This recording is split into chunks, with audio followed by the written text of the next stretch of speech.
하나님 말씀 함께 보겠습니다. 요한복음 1장 43절로 51절 말씀 우리 교독하시겠습니다.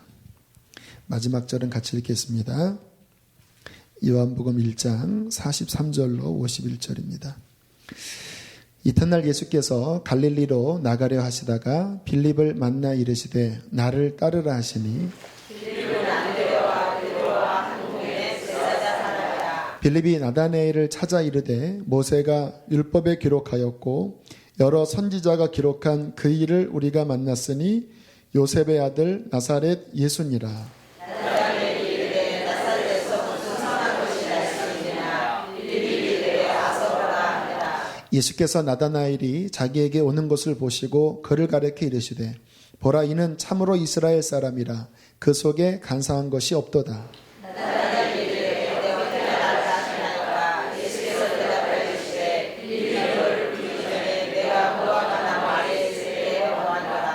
나다나엘이 대답하되 라비여 당신은 하나님의 아들이시요 당신은 이스라엘의 임금이로소이다. 예수께서 대답하시되 내가 너를 구하거나 말해서 보았다고 없느냐. 이보다 더 큰 일을 보리라. 함께 했습니다. 또 이르시되 진실로 진실로 너희에게 이르노니 하늘이 열리고 하나님의 사자들이 인자 위에 오르락내리락 하는 것을 보리라 하십니다. 아멘. 다시 오셨습니다. 김재구 교수님 또 3주간 귀하게 섬겨주실 텐데요. 부천에서 오셔서 먼 거리입니다. 네, 또 열심히 말씀을 전해주셔서 최선을 다하고 계신데 우리 나오실 때 우리 힘찬 박수로 환영하시고 우리 교수님은 헌금을 위해서 기도해 주시고 말씀 전하시겠습니다. 우리 교수님 맞이하겠습니다.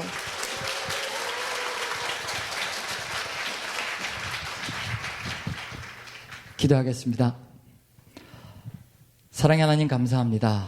또 이렇게 반가운 얼굴들, 기쁜 얼굴들 뵐 수 있게 하여 주시니 참으로 감사합니다. 저희가 살아있음에 감사드리며 볼 수 있음에 감사드리며 나눌 수 있음에 또한 감사를 드립니다. 우리 입술에서 평생을 통하여 힘겹고 어려운 삶의 정황이 있을지라도 오직 우리 하나님께만 감사드리는 삶이 될 수 있도록 축복하여 주시옵소서.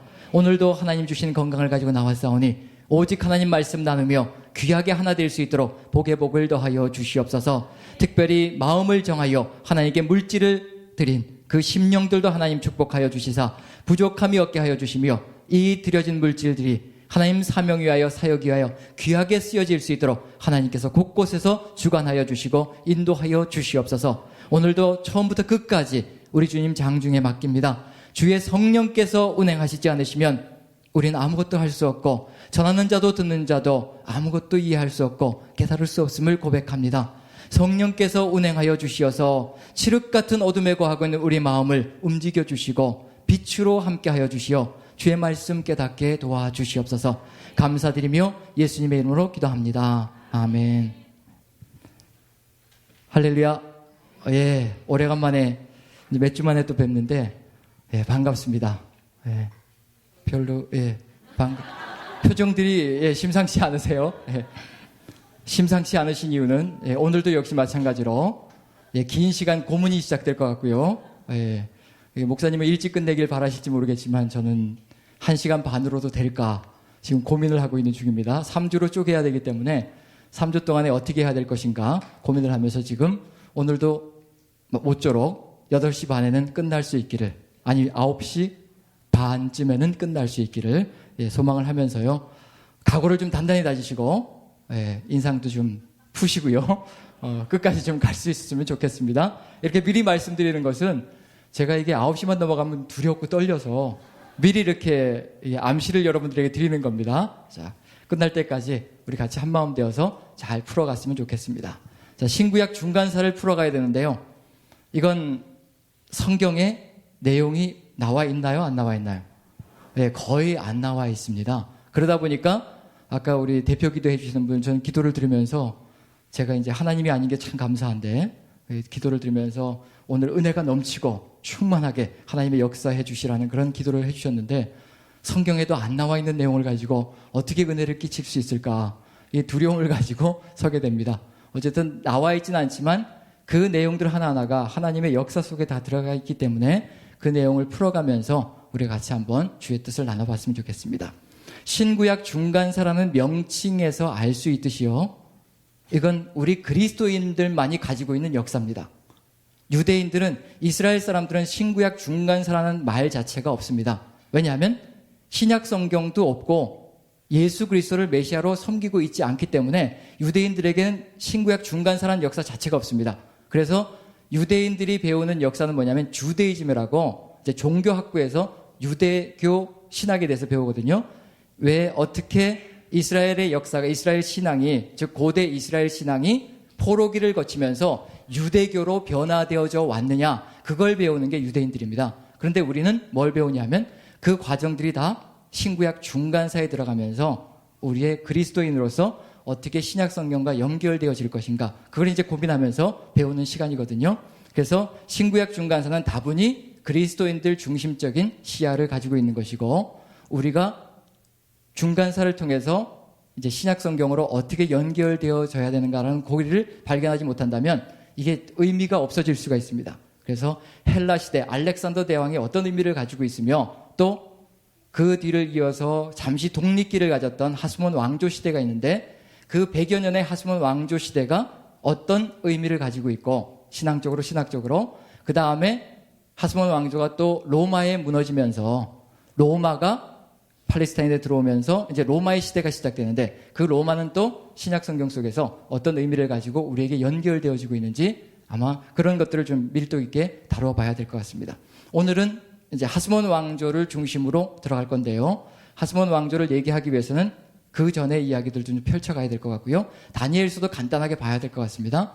다니엘서는 우리 목사님께서 아마 강의를 하셨다는 걸로 제가 들었기 때문에 아마 간단하게 이렇게 훑어 지나가면 되지 않을까 싶습니다. 그래서 다니엘서를 연결시켜서 이제 하스몬 왕조로 들어가고, 하스몬 왕조가 끝나면 다음 주에는 이제 우리가 신약 성경에서 만나게 되는 분파들이 있지요. 바리새파, 사두개파, 그리고 헤롯당, 그리고 열심당, 이런 분파들이 있거든요. 그 분파들의 의미는 무엇이고, 또 어떤 기원을 가지고 있으며, 또 그들의 의미들은 무엇인지, 그런 것들도 한번 살펴봐야 될 필요가 있습니다. 그리고 이제 마지막 시간에는 로마와 헤롯에 대해서 연결고리를 좀 가져봐야 되겠고요.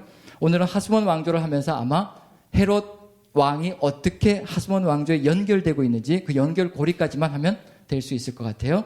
자, 보기 위해서는 우리가 보통 신구약 중간사라고 하면 몇 년 정도의 시간을 얘기하는 건가요? 언제부터 언제까지? 말라기 선지자가 뭐 400년 전후라고 얘기한다면, BC 400년 전후, 지금 쓰는 연도들은 다 BC입니다. 기원 전이 되는 겁니다. 기원 후는 이제 예수님 탄생 후가 되는 거고요. 그래서 BC를 안 쓰더라도 그냥 기원 전이다 생각하시면 될 것 같아요. 400년 전으로 해서 말라기 선지자의 예언이 끝이 나면서 이제 구약 성경이 끝이 나는 거죠.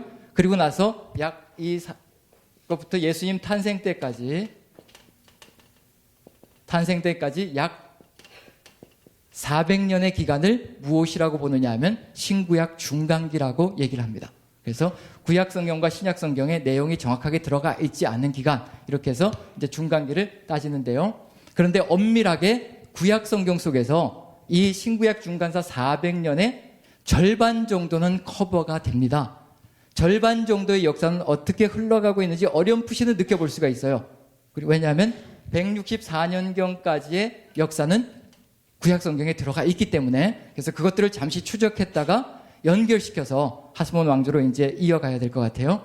그래서 아마 말라기 이후로 약 절반 정도의 중간사가 어떻게 연결되어지고 있는지 역대기를 한번 살펴보면요, 역대기를 한번 봅니다. 역대기 몇 장을 보시느냐 하면 3장, 역대상 3장, 역대상 3장 을 보시면요, 족보, 역대상 1장부터 9장까지는 족보죠. 자, 족보에서 3장을 보시면 몇 절부터 보시느냐 하면요, 17절부터 24절까지 한번 봅니다. 17절부터 24절까지 제가 한 절 읽고 여러분들이 한 절 읽고 교독을 해봅니다. 어디까지 족보가 연결되어지고 있는지 보자는 얘기예요. 그러면 아마 대충 기간이 나올 겁니다. 자, 17절 제가 먼저 읽습니다. 사로잡혀간 여고냐의 아들들은 그의 아들 스알디엘과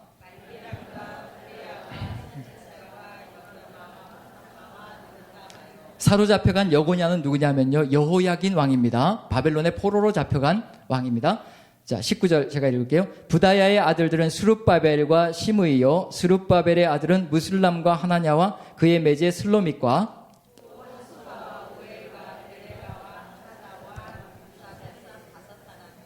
하나냐의 아들은 블라데와 여사야와 또 르바야의 아들 아르난의 아들들, 오베다의 아들들, 스가냐의 아들들이니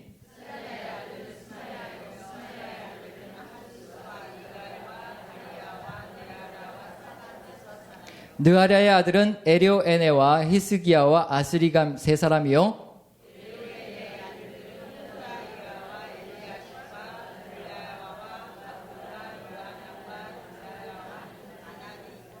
예, 이렇게 돼 있는데요. 왜 이 족보를 읽느냐 하면요, 여고냐 한번 적어볼게요.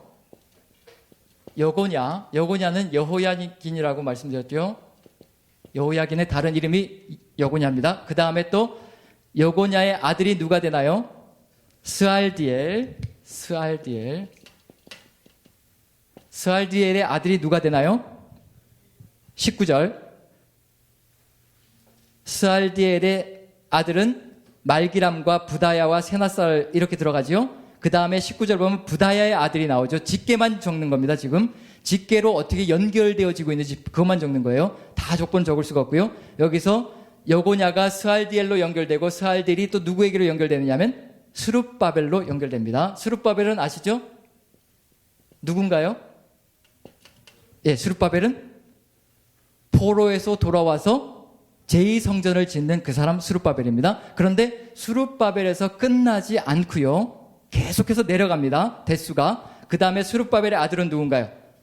무슬람과 하나냐죠. 누가 연결되고 있는지 보라는 얘기예요. 21절에 보면 누구의 아들부터 나오나요? 하나냐죠. 그러면 스룹바벨의 아들은 하나냐. 그 다음에 하나냐의 아들은 블라다, 여사야, 또 르바다의 아들, 이렇게 해서 하나냐의 아들은 어디까지 내려가죠? 스가냐로 내려가죠. 그 다음에 22절에 스가냐의 아들이 또 나오죠. 자, 스가냐로 내려가고요. 그 다음에 22절에 스가냐의 아들은 스마야의 아들들은 핫두스와 아길과 바리아와 느아랴 이렇게 연결되죠. 스가냐에서 누구에게로 연결되죠? 느아랴로 직접 연결되나요? 스마야, 예, 그렇죠. 스가냐의 아들은 스마야요. 스마야의 아들들은 핫두스, 이갈, 바리아, 느아랴 이렇게 되죠. 스가냐 다음에 스마야, 그 다음에 또 느아랴, 그 다음에 어떻게 된다요? 에료에네, 그 다음에 또 어떻게 되죠? 에료에네가 몇 명의 아들을 낳나요? 24절에 7명의 아들. 자, 스룹바벨이 포로에서 돌아와서 성전을 건축하는 그 사람이라면 지금 몇 대까지 내려가고 있는 중인가요? 족보가. 스룹바벨 다음에 2대, 3대, 4대, 5대, 6대, 7대까지 내려가고 있습니다. 7대까지. 스룹바벨이 성전을 건축했을 때가 516년이에요. 516년에서 몇 대까지 내려가요? 7대까지 내려가고 있는 중입니다. 몇 년의 세월이 흘렀을까요? 7대가 내려갈 때까지. 예, 약 200여 년의 시간은 좋게 흘러갔을 겁니다. 200년의 시간. 한 세대를 20년, 30년, 40년만 잡아도요, 좋게 200년은 흘러내려가고 있는 중입니다. 그럼 역대기 상하는 역사를 어디까지 알고 있다는 얘기인가요? 이 사람들이 태어나기도 전에 이름이 정해진 건 아니잖아요. 그렇죠? 이미 족보에 이름이 다 기록되어 있고 태어나면 그 이름을 갖다 붙이는 건 아니잖아요. 이 사람들까지 봤으니까 역대기에서 이 사람들의 족보를 기록하고 있는 거잖아요. 그럼 역대기서는 여기까지 알고 있다는 얘기예요. 그리고 역대기서가 기록되어졌던 때가 언제라고 생각되느냐면 바로 이 사람들의 이름들이 등장해서 이 사람들이 활동하고 있었을 때라는 것을 추측해 볼 수가 있습니다. 그러니까 이 족보를 다 기록하고 있는 중이겠죠. 자, 그렇다면 역대기서는 거의 BC 몇 년? 300년까지를 커버하고 있다는 얘기예요. 예? 예? 예. 예, 그거는 아닙니다. 예. 예, 아주 후대입니다. 이 족보가 등장하고 있다는 얘기는 뭐냐면 아주 후대로 넘어가고 있다는 얘기예요. 역대기의 신학은 굉장히 후대, BC 300년에서 350년경 사이의 신학을 이미 얘기하고 있는 중입니다. 자, 역대기가 여기까지 가고 있거든요. 300년이라면요. 이미 알렉산더가 어디를 정복한다, 팔레스타인을 정복한 다음입니다.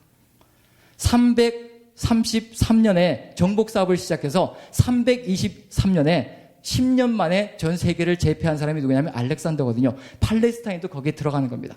이미 역대 상하는요, 어디를 알고 있냐면 알렉산더 대왕도 알고 있다는 얘기예요. 헬라 시대까지도 알고 있다는 얘기입니다.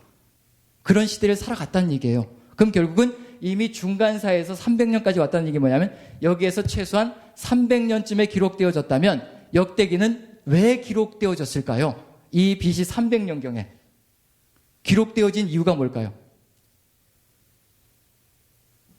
하나님의 백성이 이 역대기서를 통해서 새 힘을 얻고 능력을 얻고 하나님의 뜻을 따라서 살아가게 하기 위해서 역대기서가 기록되어졌을 거 아니에요. 최소한 몇 년은 바라볼 것이냐면 100년은 바라보면서 하나님의 백성이 이 말씀을 따라서 걸어가야 될 것이라고 말씀을 지금 주고 있는 중이거든요. 그럼 최소한 300년에 기록되어졌다면 200년까지는 아마 커버가 되어질 겁니다. 이 역대기의 신학을 가지고 걸어가야 한다. 느헤미야서 12장을 보시면요. 느헤미야서 12장을 보시면 12장 10절에 보시면요. 여기도 이제 여기는 다윗 왕조가 되고 여기는 이제 제사장 가문이 되는데 지금 느헤미야서 12장 10절에 보면 제사장 가문의 족보를 이야기하고 있습니다. 근데 이 제사장 가문이 어디까지 가고 있는지 자 10절 11절만 읽어보면요. 같이 한번 읽습니다. 시작. 예수아는 요야김을 낳고 요야김은 엘리야십을 낳고 엘리야십은 요야다를 낳고 요야다는 요나단을 낳고 요나단은 얏두아를 낳았느니라. 예수아는 누군가요? 여호수아입니다. 여호수아. 그럼 누구와 함께 활동했던 사람인가요? 성전 건축을 위해서 수룹바벨과 함께 활동했던 사람이 예수아 즉 여호수아입니다. 예수아 혹은 여호수아. 그러고 나서도 몇 대까지 내려가고 있는 중인가요? 지금 족보가 느헤미야서도 예수아 다음에 요아킴을 낳고 요아킴이 엘리야십을 낳고 엘리야십이 요야다를 낳고 요야다는 요나단을 낳고 요나단은 얏두아를 낳고 여기도 역시 마찬가지로 거의 알렉산더 대왕 시절까지 제사장 가문이 내려가고 있다는 얘기예요. 그럼 역대기 상부터 시작해서 에스라 느헤미야까지는 어느 시절을 다 커버하고 있냐면 거의 헬라 시대를 커버하고 있다고 볼 수가 있습니다. 그럼 뭐를 알고 있느냐? 헬라화가 무엇인지를 알고 있다는 얘기입니다. 그 헬라화 가운데서 하나님의 백성을 지키기 위해서 하나님의 백성은 하나님의 뜻을 이루며 걸어가야 될 것이라는 것을 전하기 위해서 결국은 역대기 상하와 에스라 느헤미야가 하나님의 백성은 바로 이 길을 걸어가야 된다는 것을 강조하기 위해서 기록되어졌을 것이라는 것을 느껴볼 수가 있습니다. 그럼 무엇과의 싸움이 이미 들어가고 있다는 얘기인가요? 헬라화된 세상, 이방화된 세상 속에서 하나님의 백성이 바르게 살아가야 될 길이 무엇인가를 전하고 있다는 그런 의미가 들어가 있거든요. 자, 그리고 200년까지를 커버한다면 200년부터 또 시작해서 167년 정도까지 아마 164년 전까지 커버하는 분량이 있는데 그게 어디냐 하면 다니엘서가 이걸 커버하고 있을 겁니다. 다니엘서를 보면 이제 그걸 느껴볼 수가 있는데 다니엘서를 이해하기 위해서는요. 무엇을 먼저 봐야 될 필요가 있느냐 하면 창세기를 간단하게 봐야 될 필요가 있을 것 같아요. 왜냐하면 그래야만 다니엘서를 풀 수 있는 키를 하나 가질 수가 있거든요. 역사를 보는 눈. 자, 창세기 15장을 한번 보시면요. 창세기 15장 보시면 이게 다니엘서 역사를 잘못 풀다 보면 이제 문제가 생길 수가 있는데 왜냐하면 다니엘은 언제 포로로 잡혀갔냐면 여호야김 왕 3년에 그래서 BC 607년입니다.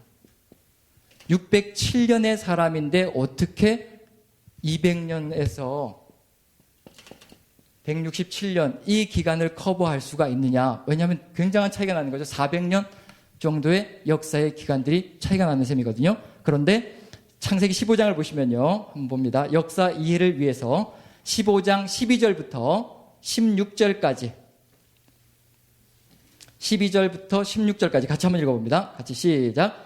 해질 때 아브라함에게 깊은 잠이 임하고 큰 흑암과 두려움이 그에게 임하였더니 여호와께서 아브라함에게 이르시되 너는 반드시 알라 내 자손이 이방에서 객이 되어 그들을 섬기겠고 그들은 400년 동안 내 자손을 괴롭히리니 그들이 섬기는 나라를 내가 징벌할지며 그 후에 내 자손이 큰 재물을 이끌고 나오리라. 너는 장수하다가 평안히 조상에게로 돌아가 장사될 것이요 내 자손은 4대 만에 이 땅으로 돌아오미니 이는 아모리 족속의 죄악이 아직 가득 차지 아니함이니라 하시더니. 여기까지만 읽어보죠. 자, 여기서 이 글을 읽으면서 지금 이 부분을 읽으면서 문제점이 뭔가요? 여러분들에게 부딪혀오는 문제점. 아브라함이 하나님과 언약을 맺는데 근데 언약은 좋은 거잖아요. 근데 뭔가 가슴에 부딪혀오는 게 있습니다. 어떤 내용이 부딪혀오시나요? 예? 예, 너와 내 자손을 괴롭혀 몇 년 동안이요? 400년 동안. 400년 동안 몇 대까지요? 4대. 400년 동안 4대 동안 괴롭힘을 당할 것이고 그리고 그제서야 이제 백성들이 이끌고 출애굽이 이루어질 것이라. 자, 이게 왜 문제가 되는 건가요? 예, 침묵으로 묵비권을 행사하실 수가 있고요. 자, 이게 왜 문제가 될까요? 예? 크게요? 한 대를 100년으로 보는 게 너무 길다. 요즘 100세 시대잖아요. 그때로 따지면 이제 문제가 될 수가 있지만 이 4대를 얼마만큼 모느냐에 따라서 이제 달라질 수가 있거든요. 왜냐하면 이 당시에는 175세, 165세 이렇게 살았던 당시니까 별 문제가 아니었던 것 같습니다. 그 부분에 대해서는. 자, 그런데 문제는 뭐냐 하면 예, 하나님을 모르는 기간. 누구 마음대로요? 어떻게 된 거죠? 자, 지금 400년의 기간인데 문제가 뭐냐면요. 400년 동안은 죽었다 깨어나도 아무리 착한 일하고 선한 일하고 아무리 잘 살아도 아무리 신앙을 가지고 잘 살아도 뭘 겪는다는 얘기인가요? 종살이 한다는 얘기입니다. 정해져 있다는 얘기예요. 역사가 정확하게 정해져 있기 때문에 아무리 움치고 뛰어도 아무 소용이 없다는 얘기입니다. 아무리 잘 살아도 소용이 없다는 얘기예요. 400년 동안 뭘 한다는 얘기인가요? 종살이를 한다는 겁니다. 그럼 이 400년 기간 동안에 4대가 들어가는데요. 4대가 들어가는데 그렇다면은 누가 억울한 심정을 갖기 시작할까요? 이 속에 들어가 있는 세대들은 어떤 마음이 들기 시작할까요? 잔산들 무슨 소용이 있을 것인가? 회의감이 들기 시작할 거 아니에요. 이미 뭐 어차피 정해졌고 내 운명은 이렇게 가는 건데 내가 뭐 열심히 해봐야 무슨 소용이 있을 것인가? 이런 의식이 싹트기 시작하거든요. 그렇다면 성경 해석이 어떻게 되겠습니까? 이게 문제가 생길 수가 있잖아요. 이 속에 들어가 있는 사람들은 굉장히 억울함을 느낄 수가 있거든요. 하지만 우리 하나님은 억울함을 주기 위해서 말씀을 주시는 분이 아니시거든요. 자, 억울함을 풀 수 있는 길, 하나님께서 목적하시고 의도하신 바는 그런 억울함과 분노가 생길 수 있음에도 불구하고 이 말씀을 주신 이유는 도대체 뭘까요? 그게 이제 역사를 보는 눈입니다. 역사는 여러 가지 시야를 가지고 볼 수가 있는데, 자, 400년이 이렇게 흘러가고 있다면, 이 기간을 가지고 있다면, 지금 어느 위치에서 역사를 볼 것이냐에 따라서 이것을 보는 눈은 훨씬 달라질 수가 있습니다. 지금 우리는 자꾸 어디에서 보려고 하느냐 하면 억울한 심정은 어디에서 봐야지만 이게 억울하게 되는 건가요? 여기 위에서 보면, 위에서 내려다보면 이 시간은 굉장히 억울한 시간입니다. 분노가 가득 찰 수 있습니다. 그런데 어디에서 보면 희망이 되고 소망이 될 수 있을까요? 어디에서 보면 소망이 되고 희망이 될 수 있을까요? 맨 밑에서 보면 희망이 되고 소망이 있을 겁니다. 지금 창세기의 이 이야기를 누가 쓰고 있는 중인가요? 모세가 쓰고 있잖아요. 그렇죠? 그럼 모세는 지금 어느 시절인가요? 지금 누가 이 글을 읽고 있는 사람들인가요? 아브라함이 읽고 있는 거 아니고요. 아브라함 다음에 이삭이 읽고 있는 거 아니고 야곱이 읽고 있는 거 아니라는 얘기예요. 누가 이 창세기 이 내용을 읽고 있는 사람들인가요? 모세가 쓰고 있다는 얘기는 누가 읽으라고 주는 건가요, 지금? 출애굽 세대가 지금 이걸 읽고 있는 중이에요. 그럼 출애굽 세대가 이 아브라함과 하나님이 약속한 이 이야기를 읽으면 그때부터 어떤 내용으로 다가올까요? 이건 희망입니다. 이제 우리의 시대에 하나님의 뜻이, 하나님의 계획하신 것이 이제 여기서 이루어질 시점이라는 거예요. 그렇게 400년 동안 기다렸던 것이 바로 우리에게서 지금 실현되어질 그 시간이 왔다는 겁니다. 그래서 성경을 읽을 때 어디에다 자신을 놓아둘 것이냐에 따라서 억울하고 분한 마음이 생길 수도 있고요. 그리고 희망과 소망과 기대가 싹쓸 수도 있다는 얘기입니다. 창세기는 여기에서 보지 말라는 얘기예요. 지금 출애굽 세대가 창세기를 읽고 있는 중입니다. 그럼 이제 우리가 그 땅으로 가야 될 바로 그 세대라는 겁니다. 그리고 아모리 족속의 죄악이 가나안 땅에 가득 들어찼기 때문에 이제 우리가 뭘 해야 된다는 얘기인가요? 하나님의 정의의 칼날을 들고 높이 들고 그 땅을 빼앗으러 가는 게 아니란 얘기예요. 그 땅에서 그 사람들 걸 빼앗아서 내가 잘 먹고 잘 살려고 가는 게 아니란 얘기예요. 하나님의 정의의 칼날을 높이 들고 그들의 죄악을 심판하러 들어가는 하나님의 사람들이 되어야 된다는 얘기입니다. 그게 아브라함의 이야기 속에 이미 들어가 있는 내용이거든요. 자, 그렇다면 이 시야를 가지고 이렇게 역사를 보는 눈을 가지고 어디로 들어가야 될 필요가 있느냐면 다니엘서로 들어가야 될 필요가 있습니다. 다니엘서는 역사가 여기서부터 시작해서요, 바벨론 시대부터 시작해서 마지막에 여기까지 가거든요. 근데 어디에다 놓고 자기의 시간을 볼 것이냐에 따라서 여기에 두고 보면요 굉장히 억울합니다. 정해져 있다는 얘기예요. 정금 같은 머리가 있고요, 그 다음에 여기는 은 같은 시절이 있고요, 그 다음에 여기 동 같은 시절이 있고요, 그 다음에 철 같은 시절이 있고, 그 다음에 진흙과 철이 뒤섞여 있는 시간이 있다는 얘기예요. 그런데 이 시간들은 이미 어떻게 됐다는 얘기인가요? 하나님에 의해서 결정되어져 있다는 겁니다. 누구의 이야기 같은 거냐면 아브라함의 이 이야기와 같이 이미 역사가 다 결정되어져 있다는 얘기예요. 이건 굉장히 억울한 겁니다. 그리고 한번 생각해 보세요. 예언자들이 어떻게 예언했나요? 예언자들이. 이건 예언자들의 신학과 완전히 상반되어지는 거예요. 예언자들은 너희가 불순종하면 저주를 받을 것이로되 하나님께서 심판할 것이로되 너희를 죽일 것이로되 너희가 회개하고 하나님의 뜻만 따른다면 언제든지 얼마든지 우리 하나님께서 너희들을 새롭게 일으켜 세워주실 것이고 치료하여 주실 것이고 다시 새롭게 만들어 주실 것이라. 이게 누구의 주장이었느냐면 예언자들의 신학이었고 신앙이었습니다. 그런데 다니엘서를 보시면 정해져 있다는 얘기예요. 300~400년의 시간이 전혀 요동 없이 꼼짝없이 그렇게 흘러가야 된다는 겁니다. 그런데 그걸 맨 위에서 바라보면 이제 억울한 것이 되고요. 어디에서 이제 바라봐야 된다는 얘기인가요? 맨 밑에서 바라보면 이제 뭐가 이루어질 시점이 왔다는 얘기냐면 하나님의 역사가 이제 우리에게서 회복의 역사로 가야 될 시점이 왔다는 것을 느껴볼 수가 있다는 얘기거든요. 그럼 다니엘서를 읽을 때 뭘 찾아야 되느냐면요, 가장 마지막에 이야기하는 시점이 역사적인 시간이 언제냐, 거기가 바로 지금 다니엘서를 읽고 있는 사람들이 처해 있는 상황이라는 겁니다. 그걸 찾아서 이제 그때 그 시절에 어떤 역사들이 어떤 상황들이 펼쳐졌는가를 본다면 이제 그 시대는 이런 핍박들이 있었고 이런 고통스러운 상황들이 있었겠구나. 이제 그걸 하나님께서 어떻게 해결해 줄 것이냐, 그걸 봐야 된다는 얘기거든요. 자, 어떻게 따라오실 수가 있나요? 네, 그러면 이제 다니엘서를 들어가서 여기 보시면 다니엘서를 들어가서요 어딜 보시냐면 도표를 펼쳐 놓으시고요. 도표 드렸죠? 도표를 펼쳐 놓으시고 이제 다니엘서 2장을 한번 펼쳐 놓으시고요. 다니엘서 2장.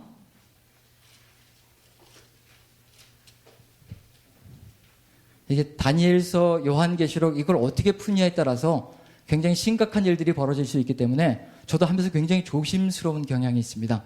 왜냐하면 이걸 미래적인 것으로 놓고 계속 풀려고 하는 경향들이 굉장히 많기 때문에. 그래서 다니엘서에 10개 뿔이 나타나고 이게 EU 10개가 유럽연합이 10개가 합쳐졌다가 또 다시 분리되어졌다가 이렇게 미래적인 것으로 끊임없이 투영하려고 하는 경향이 있는데, 그렇게 되면 이제 문제가 되는 것이 뭐냐 하면 그런 미래라면 우리하고는 상관이 없잖아요. 그리고 지금 이 다니엘서를 읽었던 하나님의 백성 이스라엘을 생각해 보십시오. 그들이 유럽연합이 무엇인지 알기나 했겠습니까? 수천 년 뒤에 일어날 일을 얘기하고 있다면 이것은 그들에게는 성경이 아니란 얘기거든요. 그들에게는 아무 의미가 없습니다. 이 성경은 끊임없이 어느 시절 어떤 사람에게든지 의미가 있어야 되고 그들에게도 응답을 해줘야 된다는 얘기거든요. 그럼 결국은 다니엘서는 그 당시에도 그 사람들에게도 충분히 의미가 되어줄 수 있는 글이 되어야 된다는 얘기거든요. 그래서 이제 다니엘서를 풀어가는데요. 2장을 보시면 도표, 다니엘서에 대한 도표 가지고 계시죠? 예, 저기 연대기 도표도 옆에 두시고요. 이제 2번 다니엘서에 나타난 꿈과 환상을 통한 제국의 흥망성쇠가 들어가 있는데 한번 살펴보죠. 몇 개를 나누느냐면 4개로 나눠서 자, 5개가 됐나요?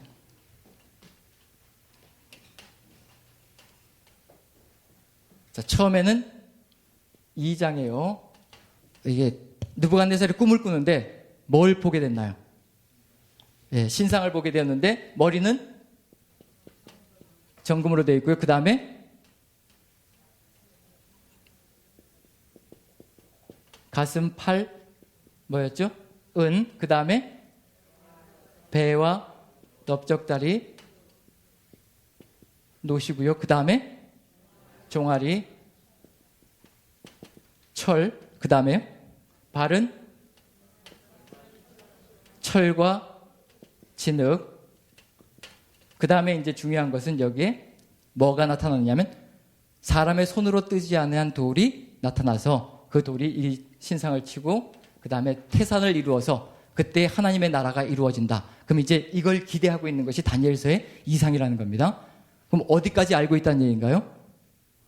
어느 시절까지 알고 있다는 얘기인가요? 이 발의 시절까지 지금 알고 있다는 얘기입니다.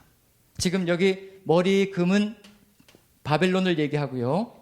그냥 적습니다. 바벨론을 얘기하고 그 다음에 가슴, 팔은 메대, 그 다음에 배와 넓적다리는 페르시아, 즉 바사를 얘기하는 겁니다. 페르시아, 바사, 그 다음에 종아리, 철, 헬라. 이건 이제 다니엘서에서 풀 수 있는 키를 주기 때문에 푸는 겁니다. 지금 그건 좀 이따 나오기로 하고요. 헬라, 그 다음에 이제 발이 철과 진흙으로 섞여 있다는 얘기는 뭐냐면 헬라가 어떻게 된다는 얘기인가요? 갈라진다는 얘기입니다.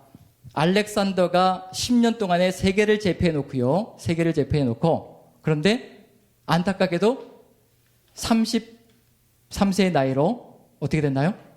요절을 하게 되죠. 죽게 됩니다. 그리고 나서 이제 어떻게 되느냐면 그 제국이 알렉산더의 아들에게 분할되는 것이 아니고 네 장수들이 나누어서 가집니다. 그래서 전 세계적으로 네 장군들이 각 지역을 다 통치하고 있었는데 알렉산더가 죽자 그걸 통치권을 넘기겠다는 얘기예요. 아들에게. 절대로 안 넘기죠. 왜냐하면 장군 한 명 한 명들이 다 뭐냐면 대단한 왕감들이거든요. 그 정도로 대단한 위세를 떨치고 있었던 사람들이기 때문에 4명의 장수가 제국을 4등분을 해가지고 나누어 갔습니다. 그게 이제 알렉산더가 죽은 다음에 이게 흩어지는 이야기들이 들어가 있는 거죠. 그게 이제 여기 들어가 있고요. 그 다음에 7장에 보시면 7장을 한번 찾아보죠. 상세한 건 여러분들께서 댁에 돌아가셔서 한번 찬찬히 읽어가시면서 오늘은 지금 다니엘서가 목적이 아니기 때문에 그냥 초스피드로 넘어갑니다. 7장에 보시면 1절부터 5절까지 한번 읽어보죠. 5절까지 말고요. 7절까지 한번 읽어봅니다. 시작. 바벨론 벨사살 왕 원년에 다니엘이 그의 침상에서 꿈을 꾸며 머릿속으로 환상을 받고 그 꿈을 기록하며 그 일의 대략을 진술하니라. 다니엘이 진술하여 이르되 내가 밤에 환상을 보았는데 하늘에 네 바람이 큰 바다로 몰려 불더니 큰 짐승 넷이 바다에서 나왔는데 그 모양이 각각 다르더라. 첫째는 사자와 같은데 독수리의 날개가 있더니 내가 보는 중에 그 날개가 뽑혔고 또 땅에서 들려서 사람처럼 두 발로 서게 함을 받았으며 또 사람의 마음을 받았더라. 또 보니 자 첫째 짐승은 어떤 모양이라고요? 사자. 그 다음에 뭐 독수리 날개는 빼고요. 그 다음에 두 번째 5절 같이 읽습니다. 시작. 다른 짐승 곧 둘째는 곰과 같은데 그것이 몸 한쪽을 들었고 그 입에 이사이에는 새 갈빗대가 물렸는데 그것에게 말하는 자들이 있어 이르기를 일어나서 많은 고기를 먹으라 하였더라. 자, 두 번째는 곰. 그 다음에 세 번째는요. 6절 같이 읽습니다. 시작. 그 후에 내가 또 본즉 다른 짐승 곧 표범과 같은 것이 있는데 그 등에는 새 날개 넷이 있고 그 짐승에게 또 머리 넷이 있으며 권세를 받았더라. 뭐라고 얘기하고 있나요? 셋째는 표범. 그 다음에 넷째는요. 7절 같이 읽습니다. 시작.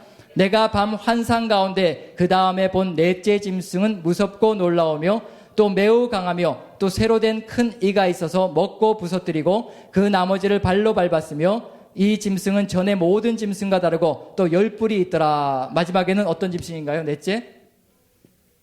넷째는 무섭고, 이건 뭐 어떤 모양으로도 얘기할 수 없고요. 굉장히 무섭고 놀라우며 새로 된 큰 이빨. 무섭고 놀랍고 그 다음에 쇠로 된 이빨을 가지고 있고요.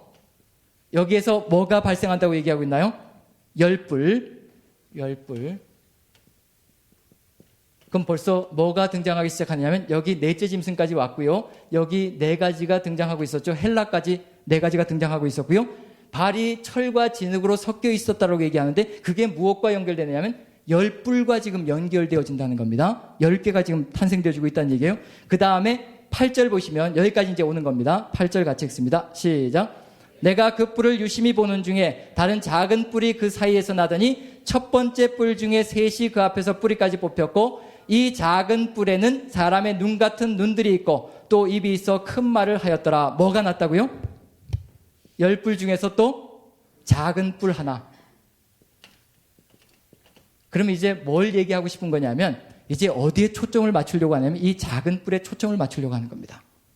그럼 초점을 맞춘다는 것을 어디에 알 수 있냐면 19절부터는 넷째 짐승을 강조하고요. 그리고 거기로 초점을 맞춰서 점점 어디에다 방향을 맞춰야 될지를 가르쳐주고 있습니다. 자, 19절부터 보시면요. 같이 읽습니다. 시작. 이에 내가 넷째 짐승에 관하여 확실히 알고자 하였으니 곧 그것은 모든 짐승과 달라서 심히 무섭더라. 그 이는 쇠요 그 발톱은 노시니 먹고 부서뜨리고 나머지는 발로 밟았으며 또 그것의 머리에는 10뿔이 있고 그 외에 또 다른 뿔이 나오매 새 뿔이 그 앞에서 빠졌으며 그 뿔에는 눈도 있고 큰 말을 하는 입도 있고 그 모양이 그의 동류보다 커 보이더라. 내가 본즉 이 뿔이 성도들과 더불어 싸워 그들에게 이겼더니 옛적부터 항상 계신 이가 와서 지극히 높으신 이의 성도들을 위하여 원한을 풀어주셨고 때가 이름에 성도들이 나다를 얻었더라. 누구와 싸운다라고 얘기하고 있나요? 이 작은 뿔과 넷째 짐승에서 10뿔이 나오는데 그 중에서 작은 뿔과 하나님께서 싸우셔서 새로운 나라를 일으키신다라고 얘기하고 있습니다. 그럼 어디가 목표냐 하면 결국은 이 작은 뿔에 목표를 두고 있다는 얘기예요. 계속해서 그 다음에 이야기들은요, 이 작은 뿔을 계속해서 확대시켜서 이야기해 줄 겁니다. 이 작은 뿔의 정체가 무엇인지, 그리고 이것이 그 당시에 어떤 일을 벌이고 있었는지, 그걸 이제 보여줄 거거든요. 그런데 여기 보시면 23절부터 보시면요, 이 작은 뿔이 바로 이런 일들을 일으키고 있다는 얘기입니다. 같이 한번 읽어봅니다. 시작. 모신 자가 이처럼 이르되 넷째 짐승은 곧 땅의 넷째 나라인데 이는 다른 나라들과는 달라서 온 천하를 삼키고 밟아 부서뜨릴 것이며 누군가요? 이 넷째 나라가. 여기서 보면요. 종아리 철인데 넷째 나라가 어느 나라인가요? 헬라입니다. 헬라. 알렉산더를 얘기하는 겁니다. 천하를 다 뒤흔들면서 요동치면서 천하를 다 부서뜨리면서 정복해 나가는 겁니다. 그 다음에 24절부터 보시면요. 같이 읽습니다. 시작. 그 10뿔은 그 나라에서 일어날 10왕이요. 그 후에 또 하나가 일어나리니 그는 먼저 있던 자들과 다르고 또 새 왕을 복종시킬 것이며 그가 장차 지극히 높으신 이로 말로 대적하며 또 지극히 높으신 이의 성도를 괴롭게 할 것이며 그가 또 때와 법을 고치고자 할 것이며 성도들은 그의 손에 붙임받아 한 때와 두 때와 반 때를 지내리라. 바로 이 작은 뿔이 이렇게 누구를 괴롭힌다는 얘기인가요? 하나님의 백성 성도들을 괴롭히면서 핍박할 것이고 그리고 박해하면서 굉장히 힘겹게 만들어 갈 것이다라는 것을 강조하고 있습니다. 그리고 이제 8장부터는 이 작은 뿔이 정체가 무엇인지를 계속 초점을 맞춰갈 거고요. 이제 8장을 보시면 1절부터 4절까지 한번 읽어봅니다. 1절부터 4절까지. 3절까지만 먼저 읽어보죠. 1절부터 3절까지 같이 시작. 나 다니엘에게 처음에 나타난 환상 후 벨사살 왕 제3년에 다시 한 환상이 나타나니라. 내가 환상을 보았는데 내가 그것을 볼 때 내 몸은 엘람 지방 수산성에 있었고 내가 환상을 보기는 을레 강변에서니라. 내가 눈을 들어본 즉 강가에 2뿔 가진 수장이 섰는데 그 2뿔이 다 길었으며 그중 한 뿔은 다른 뿔보다 길었고 그 긴 것은 나중에 난 것이더라. 야, 지금 여기서 뭐가 나타났나요? 수장인데 어떤 수장인가요? 2뿔 가진 수량입니다. 그런데 뿔의 특징이 있죠. 뿔의 특징이 어떤 특징이 있나요? 하나는 짧고 하나는 길고, 짧고 그 다음에 길고. 자, 짧은 것, 긴 것 무엇을 상징하는지 이제 살펴봐야 되겠죠. 여기서 보면요, 이 수량이 어디를 향하여 치고받고 하는지 4절 보시면요, 4절 같이 한번 읽습니다. 시작. 내가 본즉 그 수량이 서쪽과 북쪽과 남쪽을 향하여 받으나 그것을 당할 짐승이 하나도 없고 그 손에서 구할 자가 없으므로 그것이 원하는 데를 향하고 강하여졌더라. 자, 어디를 들이받는다고요? 서쪽과 남쪽, 북쪽. 자, 이 방향을 통해서 이제 무엇을 알 수가 있냐면요, 이 수량이 어디에서 온 존재인지 알 수가 있습니다. 어디에서 왔을까요? 동쪽에서 온 겁니다. 동쪽에서 왔기 때문에 서쪽과 남쪽과 북쪽을 치지만 동쪽은 치지 않습니다. 정체가 어디냐면 동쪽에서. 그럼 아시아에서 왔다는 얘기거든요. 어딜까요? 여기서부터 이제 다니엘서에서 해답을 주고 있습니다. 풀어갈 수 있도록 키를 주는 겁니다. 한번 읽어보죠. 몇 절을 보느냐 하면 20절, 8장 20절, 8장 20절 같이 읽습니다. 시작. 내가 본 바 두 뿔 가진 수량은 곧 메대와 바사 왕들이요. 이제 정체가 드러나는 거죠. 자, 두 뿔 가진 수량은 메대와 바사 왕이 페르시아의 왕들입니다. 자, 그렇다면은 짧은 뿔은 어디를 상징하는 거예요? 어느 나라일까요? 메대가 될 것이고요. 왜냐하면 페르시아가 더 강대해졌기 때문에 여기는 메대가 될 것이고, 긴 뿔은 어디를 상징한다는 얘기인가요? 페르시아, 바사를 상징한다는 얘기입니다. 즉 고레스 왕으로 시작된 페르시아를 상징한다는 얘기입니다. 자, 그 다음에 이 페르시아를 누가 무너뜨리나요? 세계사를 우리가 아시죠? 예, 페르시아를 무너뜨리는 제국. 예, 알렉산더, 헬라 제국이 알렉산더가 무너뜨리잖아요. 자, 그래서 4절을 보시면 7장 4절을 보시면요, 8장 5절을 보시면요, 이제 이 수렴소가 무너지는데 8장 5절을 같이 읽습니다. 시작. 내가 생각할 때 핫 수렴소가 서쪽에서부터 와서 온 지면에 두루다니되 땅에 닿지 아니하며 그 염소에 두는 사이에는 현저한 뿔이 있더라. 어디 이름이 뭔가요? 염소? 염소가 나타났고요. 염소가 어디에서 왔다고요? 서쪽에서 왔습니다. 자, 서쪽은 어딜까요? 서쪽은 어딜까요? 예, 유럽입니다. 유럽.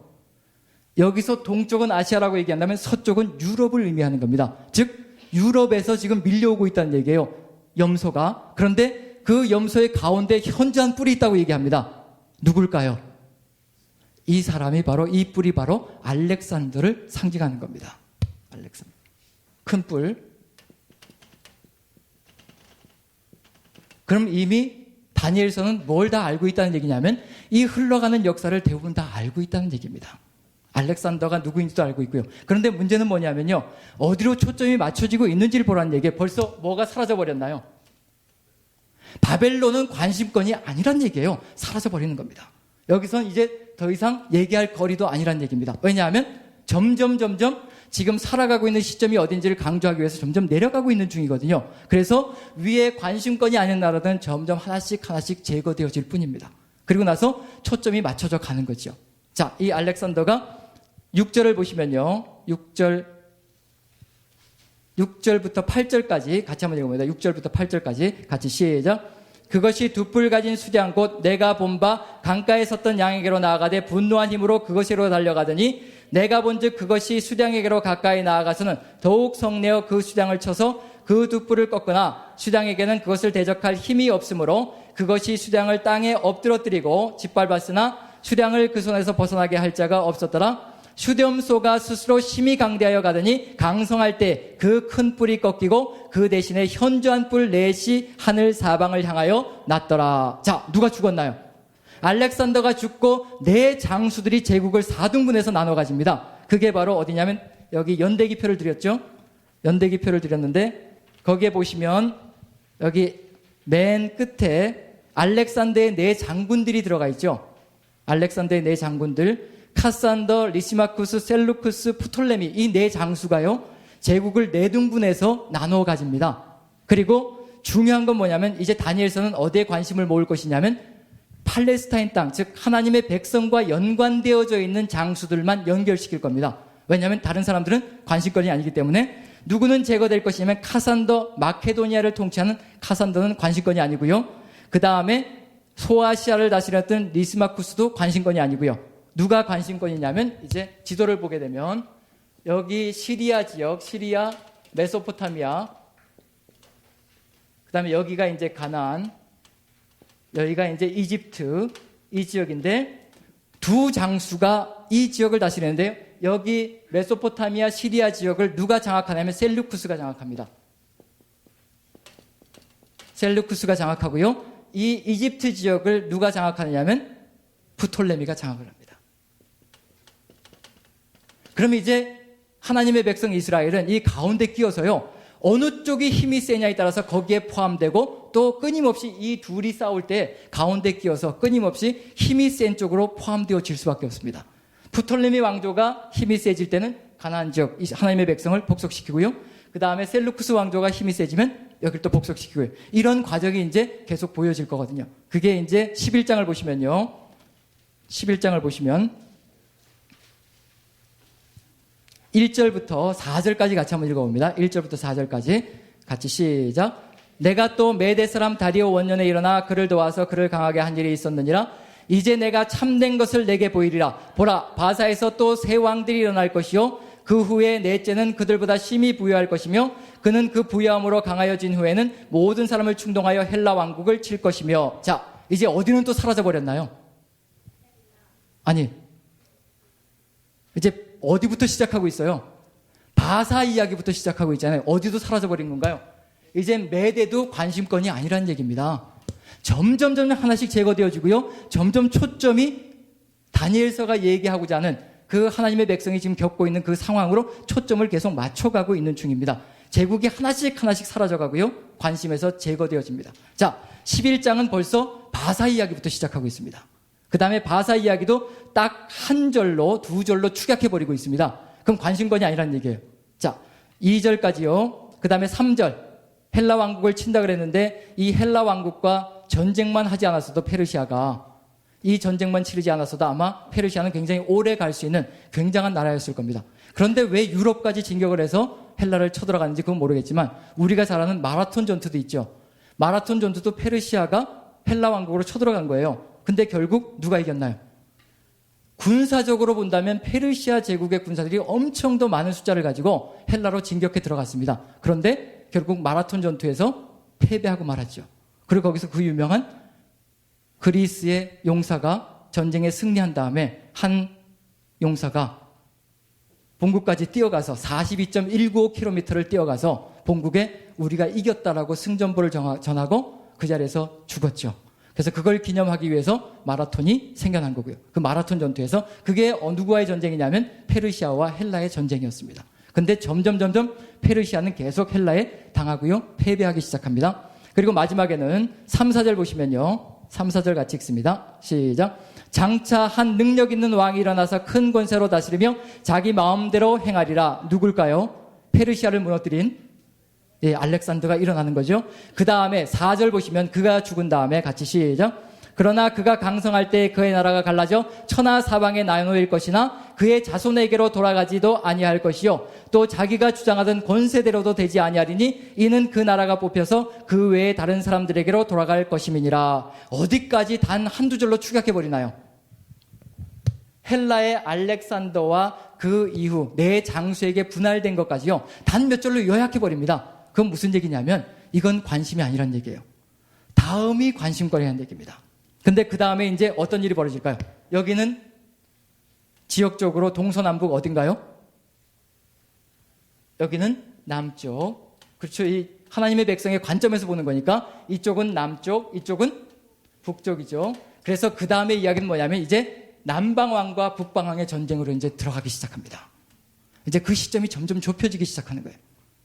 자, 여기 보시면 5절, 6절만 읽어봅니다. 다 읽진 않고요. 같이 읽습니다. 시작. 남방의 왕들은 강할 것이나 그 군주들 중 하나는 그보다 강하여 권세를 떨치리니 그의 권세가 심히 클 것이요 몇 해 후에 그들이 서로 달합하니니 곧 남방왕의 딸이 북방왕에게 가서 화친하리라. 그러나 그 공주의 힘이 쇠하고 그 왕은 서지도 못하며 권세가 없어질 뿐 아니라 그 공주와 그를 데리고 온 자와 그를 낳은 자와 그때 도와주던 자가 다 버림을 당하리라. 자, 여기서부터 어디까지냐면요. 20절까지는요. 이게 우리가 세계사에서 배운 1차, 2차, 3차, 4차, 5차 시리아 전쟁입니다. 그걸 그대로 지금 다니엘서가 얘기하고 있는 중이에요. 역사를 다 알고 있다는 얘기입니다. 그걸 그대로 보고 있다는 얘기고요. 그리고 느꼈다는 얘기고요. 그래서 여기 제가 적어놨는데 도표에 보면 다니엘서 2번에 보시면 다니엘서에 나타난 꿈과 환상을 통한 제국의 흥망성쇠가 있거든요. 맨 밑에 표를 보시면 11장 2절, 3절, 4절, 5절 이 내용들이 다 이 전쟁 기사들과 연결되어져 있고요. 실제로 여러분들이 세계사 속에서 한번 찾아서 읽어보십시오. 어쩌면 다니엘서에 나와 있는 내용과 어떻게 그렇게 똑같은지 정말 똑같습니다. 남쪽 왕이 화친을 맺기 위해서 자기 딸을 보내서 공주를 보내서 화친을 맺으려고 하나 그게 제대로 성사되지 않고 그런 이야기들이 시리아 전쟁 이야기 속에 다 들어가 있습니다. 그리고 그것과 연결시켜서 다니엘서와 풀어가기 시작하면요. 이게 그냥 적어놓은 것이 아니고 세계사를 이미 다 알고 있는 사람이 쓰고 있다는 것을 느껴볼 수가 있습니다. 그런데 중요한 것은 무엇이냐면 1차, 2차, 3차, 4차, 5차 시리아 전쟁이 중요한 것이 아니고요. 이제 우리가 중요하게 생각해야 될 것은 가장 마지막에 무엇을 강조하려고 하는 것인가. 그게 어디냐면 21절에 보시면요. 21절에 보시면 같이 한번 읽어봅니다. 시작. 또 그의 왕위를 이을 자는 한 비천한 사람이라 나라의 영광을 그에게 주지 아니할 것이나 그가 평안한 때를 타서 속임수로 그 나라를 얻을 것이며 이제 우리의 목적은 한 비천한 사람에게 목표를 맞춰야 합니다. 왜냐하면 한 비천한 사람이 나타나는데요. 21절부터 45절까지 이 사람에 대한 이야기밖에 없어요. 그럼 누구 얘기하고 싶다는 얘기인가요? 11장이 1장부터 20장까지는 굉장히 긴 시간 동안을 지금 얘기하고 있는 중인데 마지막에 21절부터 45절까지는 딱 한 사람에 대한 이야기만 계속 펼쳐가고 있습니다. 그럼 이제 목표가 누구란 얘기인가요? 바로 이 사람이라는 겁니다. 5차 시리아 전쟁까지 끝난 다음에 175년에 왕이 된 사람, 셀루쿠스 왕조에서 왕이 된 사람. 그런데 이 셀루쿠스 왕조에서 왕이 된 이 사람은 이제 하나님의 백성을 끊임없이 핍박하고 무슨 정책을 펼치기 시작하느냐면 헬라화 정책을 펼치기 시작합니다. 이스라엘 민족을 헬라화 시키기 위해서 제2의 알렉산더가 되어서 끊임없이 언어를 바꾸게 하고 그 다음에 율법을 다 바꾸게 하고 생활을 다 바꾸게 하고 풍습, 문화를 다 바꿔버리는 그런 역사를 펼쳐가기 시작하고요. 만약에 그렇게 하지 않으면 이제 죽인다라는 위협을 하며 실제로 그런 위협들을 펼치기 시작합니다. 그게 언제냐면 175년부터 164년경까지인데 그 이름도 유명한 이제 누가 될까요? 여기 보시면 안티오쿠스 4세 에피파네스 4세 에피파네스 바로 이 사람입니다. 지금 다니엘서는 어디까지 알고 있느냐면요. 바로 이 사람까지 알고 있는 중입니다. 지금 이 사람이 하고 있는 그 정책으로 인해서 굉장히 신음소리 내면서 고통 가운데 거하고 있는 사람들의 이야기가 다니엘서의 중심 주제로 부각되어집니다. 그럼 이제 왜 607년에 다니엘과 세 친구냐? 왜 하필이면 다니엘과 세 친구의 이야기를 통해서 희망을 주려고 하는 것이냐? 이유가 뭘까요? 왜냐하면 이 시대는 다니엘과 세 친구는 없는 사람들이거든요. 근데 다니엘과 세 친구의 이야기를 통해서 무엇을 주고자 하는 목적이 있다는 얘기인가요? 지금 다니엘과 세 친구가 겪었던 그 모든 고난들을 누가 또 겪고 있다는 얘기인가요? 지금 여기 이 시대를 살고 있는 사람들이 똑같이 동일하게 겪고 있다는 얘기입니다. 그럼 누구처럼 하자는 얘기예요? 다니엘과 세 친구와 같은 믿음의 길을 걸어가지 않는다면 우리도 언제 끝날지 모르고 하나님의 뜻 가운데서 벗어날 수 있을 것이라. 그들이 그렇게 자신의 목숨을 버려서까지 하나님의 뜻을 지키고 살아갔던 것처럼 우리도 지금 이 순간에 이 핍박을 견뎌내면서 우리도 하나님의 뜻을 지키고 걸어가야 될 것이라. 그걸 다짐하는 것이 뭐냐면 다니엘서의 목표입니다. 다니엘이 읽으라고, 다니엘과 세 친구들이 읽으라고 다니엘서를 기록한 것이 아니고요. 지금 다니엘과 세 친구들이 겪었던 동일한 고난들을 겪고 있는 사람들에게 희망과 힘을 주기 위해서 지금 이 글이 기록되어지고 있고요. 어떻게 살아야 될 것인가를 전해주고 있다는 얘기거든요. 한번 어디를 살펴보느냐면요. 여기 보시면 제가 한번 여기 이 시대를 보기 위해서는 가장 좋은 게 뭐가 있느냐 하면 이 외경을 보면 상당히 도움을 받을 수가 있습니다. 신구약 중간기 어디 성경을 보시면 되느냐면 가톨릭용 성경을 보시면요. 여기 뭐가 있냐면 마카베오 상하라는 것이 있습니다. 거기에는 이 안티오쿠스 에피파네스 4세 치하에서 고통과 신음 가운데 그걸 어떻게 극복해냈고 어떻게 승리했으며 어떻게 혁명에 항쟁에 성공해서 다시 또 나라를 독립을 되찾았는가, 즉 하스몬 왕조의 이야기가 마카베오 상하서에 자세하게 기록되어져 있습니다. 그게 우리의 한글 성경에는 들어가 있지 않지만 가톨릭 성경에는 외경이 9권이 들어가 있기 때문에 신구약 중간기를 볼 수 있는 좋은 자료들이 들어가 있습니다. 제가 한번 어디를 읽어보느냐면요, 에피파네스가 어떤 정책을 썼는지, 그 당시에 어떤 내용을 가지고 있는지 제가 한번 읽어보도록 하겠습니다. 마카베오상 1장 41절부터 제가 한번 읽어볼게요. 그 후에 안티오쿠스 왕은 온 왕국에 영을 내려 모든 사람은 자기 관습을 버리고 한 국민이 되어야 한다고 했다. 이방인들은 모두 왕의 명령에 순종했고 많은 이스라엘 사람들도 왕의 종교를 받아들여 안식일을 더럽히고 우상에게 제물을 바쳤다. 왕은 또 사신들을 예루살렘과 유다의 여러 도시에 보내어 다음과 같은 칙령을 내렸다. 유다인들은 이교도들의 관습을 따를 것, 성소 안에서 번제를 드리거나 희생제물을 드리거나 술을 봉헌하는 따위의 예식을 하지 말 것, 안식일과 기타 축제일을 지키지 말 것, 성소와 성직자들을 모독할 것, 이교의 제단과 성전과 신당을 세울 것, 돼지와 부정한 동물들을 희생제물로 잡아 바칠 것, 사내 아이들에게 할례를 주지 말 것, 온갖 종류의 음단과 모독의 행위로 스스로를 더럽힐 것, 이렇게 하여 율법을 저버리고 모든 규칙을 바꿀 것, 이 명령을 따르지 않는 자는 사형에 처한다. 이게 안티오쿠스 에피파네스가 헬라화를 시키기 위해서 유대인들에게 강요했던 내용들입니다. 우리가 듣기에는 상당히 쉽죠? 지키기가 상당히, 이거 쉽잖아요. 안식일을 더럽히는 거, 뭐 한 번 주일날 안 가면 되는 거니까 우리한테는 어쩌면 굉장히 좋은 법이 될 수도 있는 건데, 하지만 하나님을 향하여 순결하게 목숨을 바친 사람들에게는 죽으라는 얘기하고 똑같은 얘기입니다. 심지어는 안티오쿠스 에피파네스는 할례를 8일 만에 행하잖아요. 아들에게 할례를 행했을 때 그 아이를 죽여가지고요, 엄마 목에 매달아가지고요, 온 동네를 걷게 만들기도 합니다. 왜 그렇게 걷게 하느냐면 누구든지 할례를 행하면 이런 일이 벌어질 것이라는 걸 본으로 보여주기 위해서 그렇게 사람들에게 삼엄하게 그렇게 일을 벌이고 박해라고 핍박을 했다는 얘기거든요. 그렇게 강력하게 핍박을 했다는 얘기입니다. 심지어는 제가 여기 하나 마카베오 하에 들어가 있는 내용을 한 가지 이제 복사해 갖고 왔는데요. 한 어머니와 7 아들의 순교 이야기입니다. 이게 안티오쿠스 에피파네스 치하에서 있었던 일입니다. 그런데 우리가 생각하기엔 참 어처구니 없는 거예요. 뭐를 안 먹어서 죽느냐 하면 돼지고기를 안 먹어서. 우리는 없어서 못 먹는데. 근데 이것이 무슨 의미를 가지고 있는지 한번 보자는 얘기예요. 같이 한번 읽어봅니다.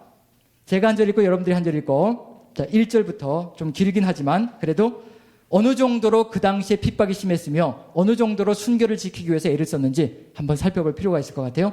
1절 제가 읽고 여러분들이 다음 절 읽고 교독을 합니다. 그때 어떤 7 형제가 어머니와 함께 체포되어 채찍과 가죽끈으로 고초를 당하며 법으로 금지된 돼지고기를 먹으라는 강요를 임금 안티오쿠스 4세 에피파네스에게서 받은 일이 있었다.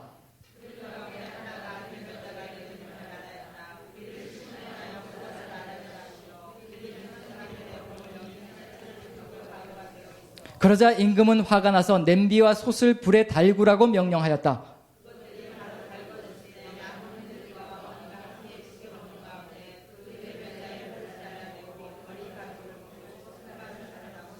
그리고 완전히 불구가 되었지만 아직 숨이 붙어있는 그를 불 곁으로 옮겨 냄비에 집어넣으라고 명령하였다. 냄비에서 연기가 멀리 퍼져나갈 때 나머지 형제들은 고결하게 죽자고 어머니와 함께 서로 격려하며 이렇게 말하였다.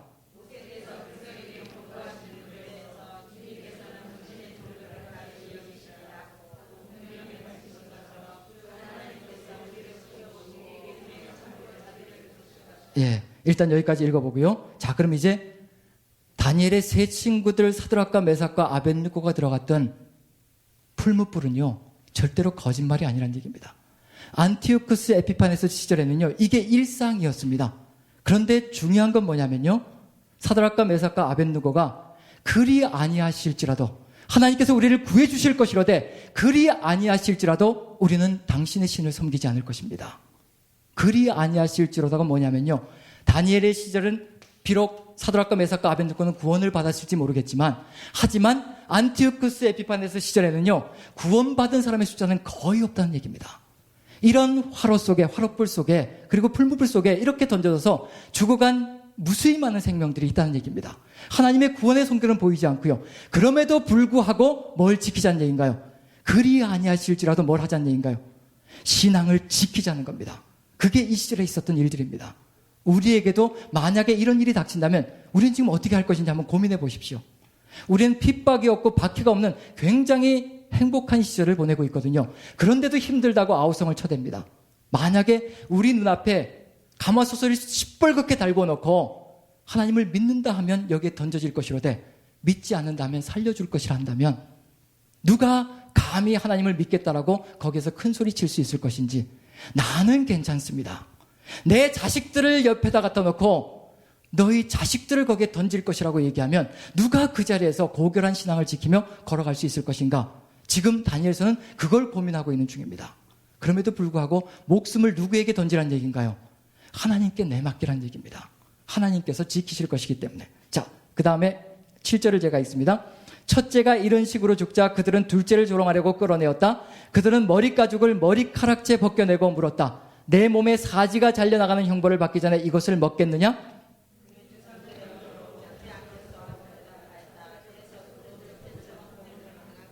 마지막 숨을 거두며 말하였다. 이 사악한 인간, 당신은 우리를 이 승에서 몰아내지만 온 세상의 임금께서는 당신의 법을 위하여 죽은 우리를 일으키시어 영원한 생명을 누리게 하실 것이요.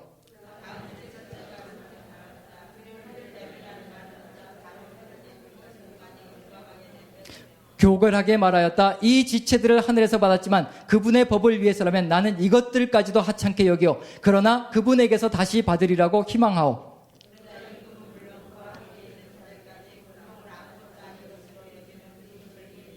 예, 혀를 내밀라 하면 손까지 내밀 수 있는 용기. 지금 그게 믿음이었습니다. 이 사람들에게는.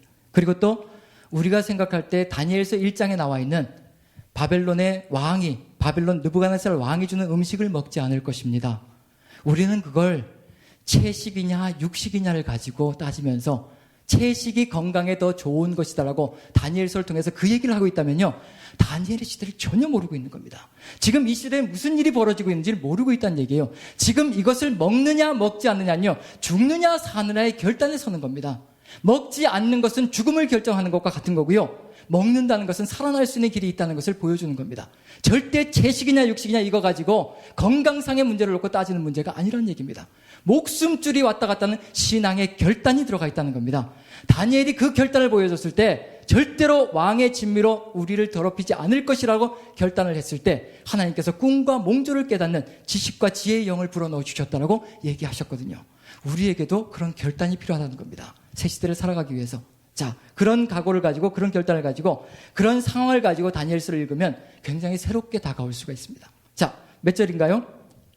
13절인가요? 자, 셋째가 죽은 다음에 그들은 넷째도 같은 식으로 괴롭히며 고문하였다.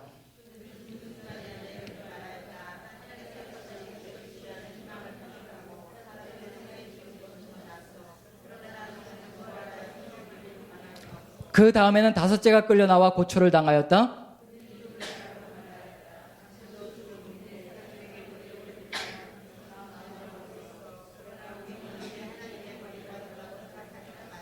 두고 보시오. 그분의 위대한 능력이 어떻게 당신과 당신 후손을 괴롭히는지 당신이 보게 될 것이요.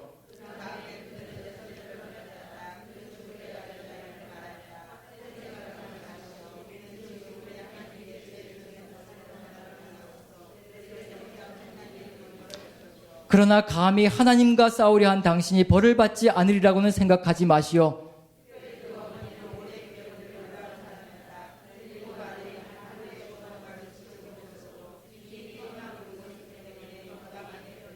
그는 조상들의 언어로 아들 하나하나를 격려하였다. 고결한 정신으로 가득 찬 그는 여자다운 생각을 남자다운 용기로 북돋으며 그들에게 말하였다.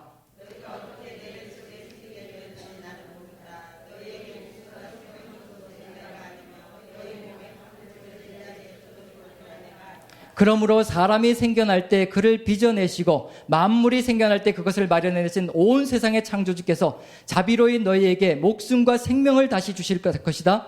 너희가 지금 그분의 법을 위하여 너희 자신을 하찮게 여겼기 때문이다.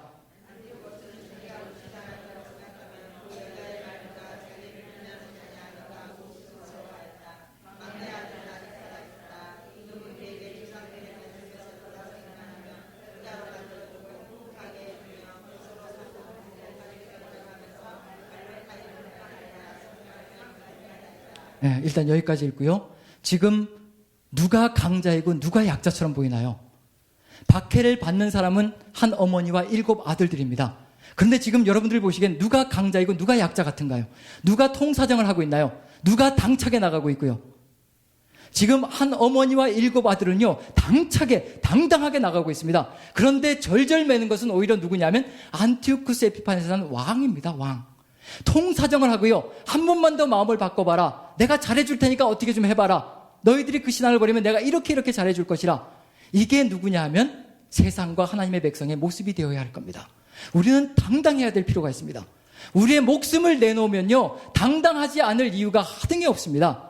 내 목숨을 살리고자 하니까 자꾸 타협해야 되고, 자꾸만 사정해야 되고, 자꾸만 빌어야 되고요, 무릎 꿇어야 되거든요. 하지만 이미 목숨줄을 하나님께 내어 맡겨버리면요, 그 다음부터는 타협할 것도 없고 꿀릴 것도 없고요, 그 다음엔 사정할 것도 없습니다. 지금 여기서 이미 한 어머니와 7 아들은요, 목숨을 내놓은 사람들입니다. 그러다 보니까 어느 누구도 이 사람들을 공격할 수가 없고, 어느 누구도 이 사람들의 신앙을 뒤흔들 수가 없습니다. 오히려 세상이 어찌할 바를 몰라 전전긍긍하는 모습을 볼 수가 있습니다. 우리도 이렇게 살아가야 될 필요가 있다는 겁니다. 박해 속에서도. 자, 그 다음에 보시면요, 22절 보면 제가 한번 읽어보겠습니다. 너희가 어떻게 내 뱃속에 생기게 되는지 나는 모른다. 너희에게 목숨과 생명을 준 것은 내가 아니며 너희 몸의 각 부분을 제자리에 붙이는 것도 내가 아니다. 예, 죄송합니다. 자, 26절 제가 읽을게요. 25절부터요. 그러나 그 젊은이는 전혀 귀를 기울이지 않았다. 그래서 임금은 그 어머니를 가까이 불러 소년에게 충고하여 목숨을 구하게 하라고 강건하였다. 그러나 어머니는 아들에게 몸을 기울이고 그 잔인한 폭군을 비웃으며 조상들의 언어로 이렇게 말하였다. 아들아, 나를 불쌍히 여겨다오. 나는 9달 동안 너를 뱃속에 품고 다녔고 너에게 3해 동안 젖을 먹였으며 내가 이 나이에 이르도록 기르고 키우고 보살펴왔다.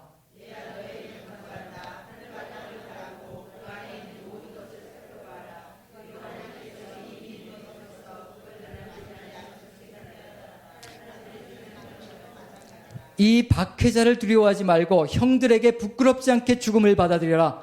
그래야 내가 그분의 자비로 내 형들과 함께 너를 다시 맞이하게 될 것이다.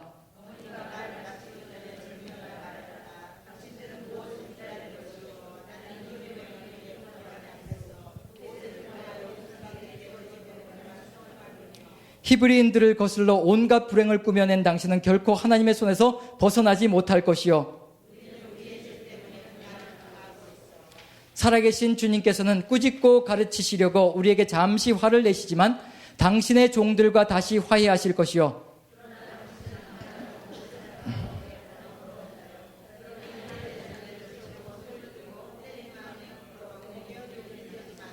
당신은 모든 것을 지켜보시는 전능하신 하나님의 심판에서 벗어난 것이 아니요.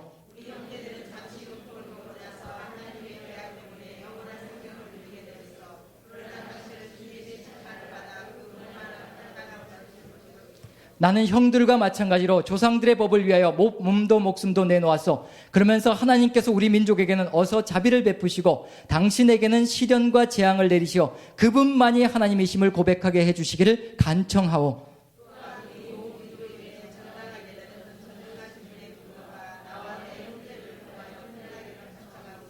화가 치밀어 오른 그 임금은 다른 어느 형제보다 그를 더 지독하게 다루었다. 모욕에 찬 그의 말에 격분하였던 것이다. 마지막으로 그 어머니도 아들들의 뒤를 이어 죽었다.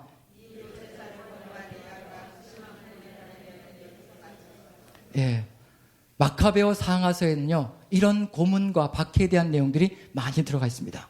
그리고 나이에 관계없이 목숨을 내놓고 하나님의 뜻을 받들고 당당하게 죽어갔던 사람들의 이야기가 상당히 많이 들어가 있습니다.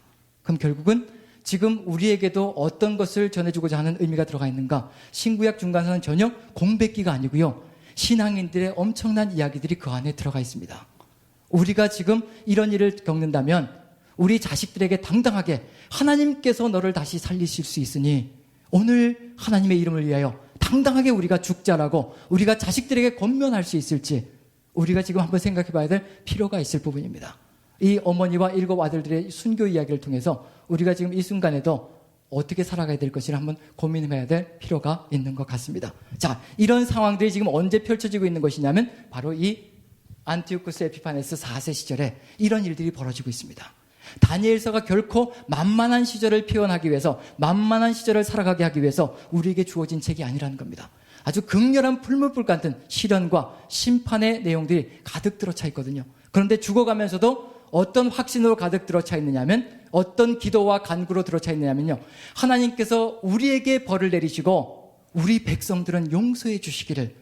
이미 누구의 신앙이 다 들어가 있나요? 이 속에 대속의 속죄의 제사가 이 안에 들어가 있다는 얘기예요. 이미 예수 그리스도의 그 대속의 제사가 이 7 형제들의 마음속에도 들어가 있었다는 얘기입니다.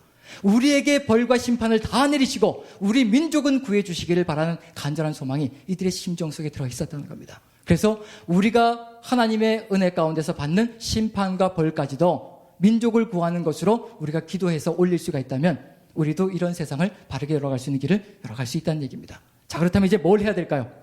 이렇게 폭정을 하고 있으니 지금 이 안티오쿠스 에피파네스가 사절단을 다 보내가지고 예루살렘과 모든 근동에 다 보내가지고요, 지금 유대의 모든 율법과 문화와 풍습들을 다 버리고 그것들을 다 더럽히고 이제 하나님의 뜻이 아닌 이교도들의 뜻을 따라서, 이교도들의 풍습을 따라서 살아가야 될 것이야. 사절단을 다 보냅니다. 그런데 그 사절단이 어디에도 갔느냐 하면 모디인이라, 예루살렘 근처에 모디인이라는 동네까지 들어갔습니다. 거기에 누가 살고 있느냐 하면, 사절단이 잘못 들어간 거죠. 거기엔 누가 살고 있느냐 하면 마따디아스라는 사람이, 제사장이 살고 있었습니다. 마따디아스는 하나님을 향한 열정으로 가득 차 있었던 사람인데 그 사람에게 5 아들이 있거든요. 이제 이 5 아들을 통해서 이제 뭐가 벌어지기 시작하냐면 이제 드디어 마카비 항쟁이 벌어지기 시작합니다. 이제 마따디아스가 마따디아스, 마타디아스, 이건 발음상의 차이기 때문에 괜찮습니다. 이제 하스몬 왕조로 들어가는 겁니다. 9시가 넘은 이 상태에서. 자, 여기 마따디아스가 있고요. 그 다음에 여기는 요한이라는 아들이 있고요. 시몬이라는 아들이 있고요. 그 다음에 유다라는 아들이 있고요.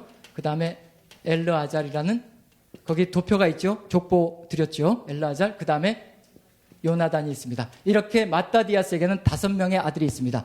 모디인이라는 동네, 즉 마따디아스가 제사장으로 섬기고 있는 그 동네 안티오쿠스 에피파네스가 사절단을 보냈습니다. 이제 모든 유대 풍습을 다 버리고 이제 이교들, 그 헬라의 풍습을 다 따라가야 된다라고 사절단을 보냈더니 마따디아스가 사절단을 가차없이 다 죽여버리고요.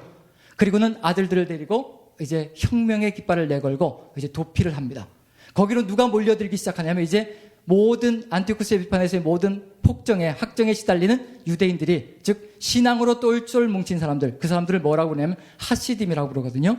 하시딤은 이제 시편에서는 하시딤을 성도라고 번역을 해놨습니다. 즉 하나님을 바라보는 사람들, 그런 의미가 들어가 있습니다. 자, 하시딤들이 몰려들어서 드디어 뭐가 벌어지기 시작하냐면 이제 드디어 독립전쟁이 벌어지기 시작합니다. 우리로 치면은 일제시대 때 이제 독립군들의 활동이 시작되는 거죠. 이제 마따디아스가 주축이 되어서 유다가 이제 중심 인물이 되고요. 이제 항쟁이 시작됩니다. 시작되면서 마따디아스는 곧 죽었고요. 그래서 그 항쟁을 누가 이어받느냐면 셋째 아들인 유다가 이어받습니다. 유다는 굉장히 용맹한 사람이었기 때문에 유다가 이어받습니다. 그래서 괄호에 보면 1번이라고 되어 있죠.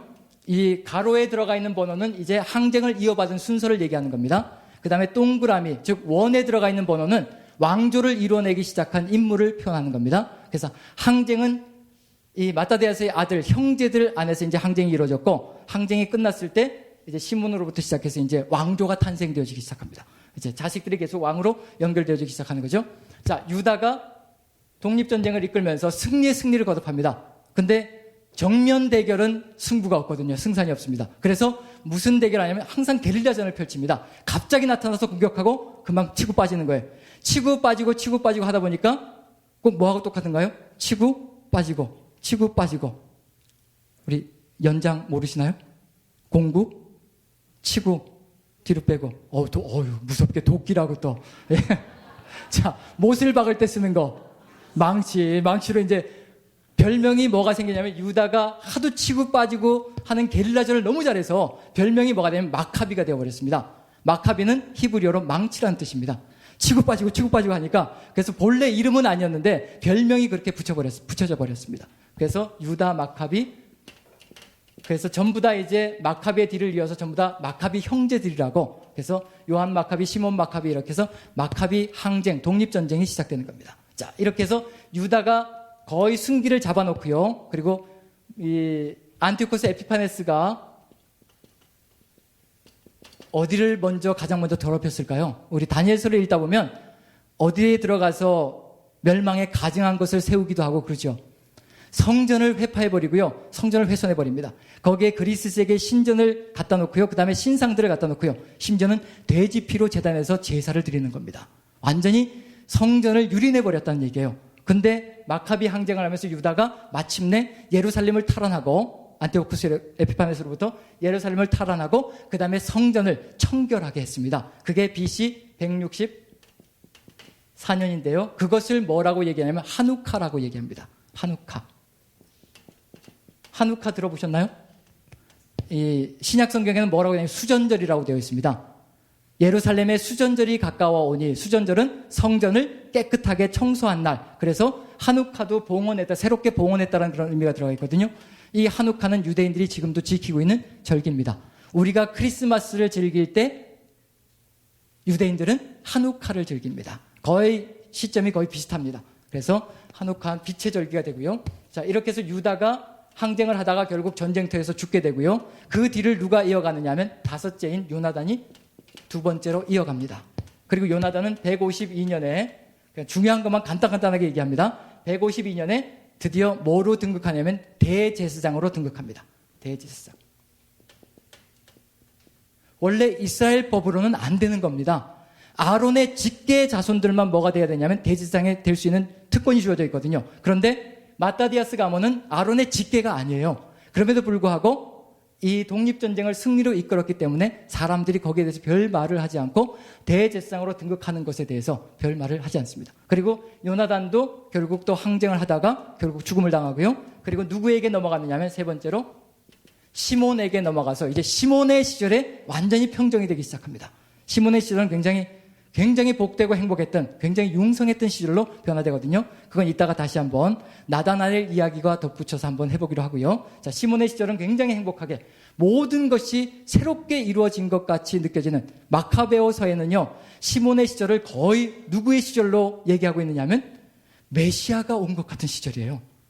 마카베서를 읽어보면요, 시몬의 시절은 완전히 이랬다. 이렇게 행복하고 이렇게 복되고 전혀 문제가 없었고 모든 것이 아름답고 행복했다. 그 정도로 아주 대단한 시절이었다라고 표현을 합니다. 아마 마카베오 상하를 읽을 때 우리가 조금 염두에 두셔야 될 것은 뭐냐면 누구 편향적으로 기록되어졌을 것 같아요? 이 하스몬 왕조, 즉 마카비 형제들 중심으로 조금은 신학적으로 이렇게 좀 굽혀진 경향이 좀 들어가 있습니다. 굉장한 찬미가 들어가 있거든요. 하스몬 왕조를 향한. 자, 시몬을 통해서 처음으로 이제 하스몬 왕조가 열리기 시작합니다.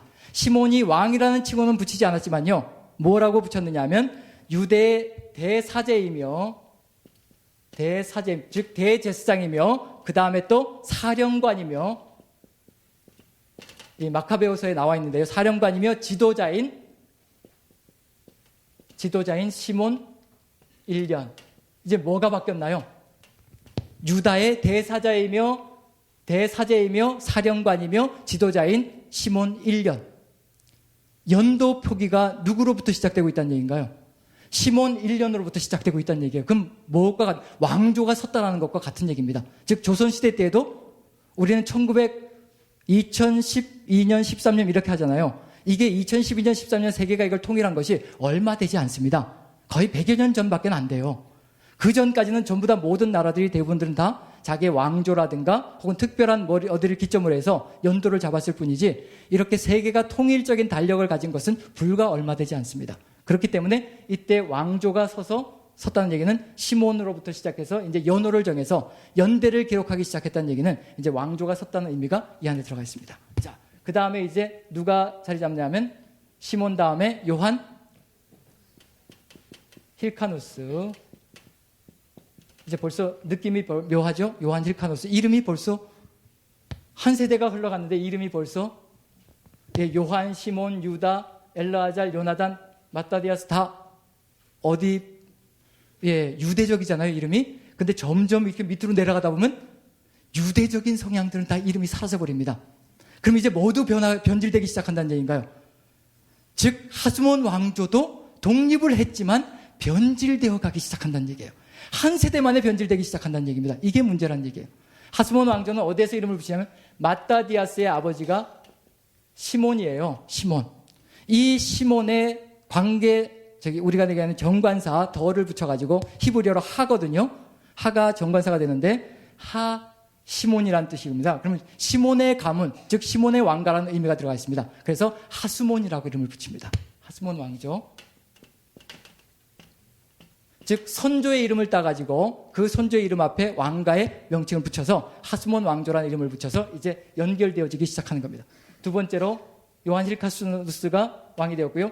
요한 힐카누스 시절에 중요한 것은 뭐가 있느냐 하면 이때 상당히 많은 부분의 땅을 차지하기 시작합니다. 정복전쟁을 일으켜서요. 심지어는 솔로몬 왕 이후에 아마 가장 많은 영토, 가장 넓은 영토를 차지했다고 할 정도로 이 요한 힐카누스 시절은 그 정도로 굉장히 융성했던 시절로 평가되기도 한다는 얘기입니다. 그리고 그러다 보니까 이제 이 정복하고 나가다 보니까 어디까지도 정복하느냐 하면 여기 가나안 땅 바로 밑에 이두메가 있거든요.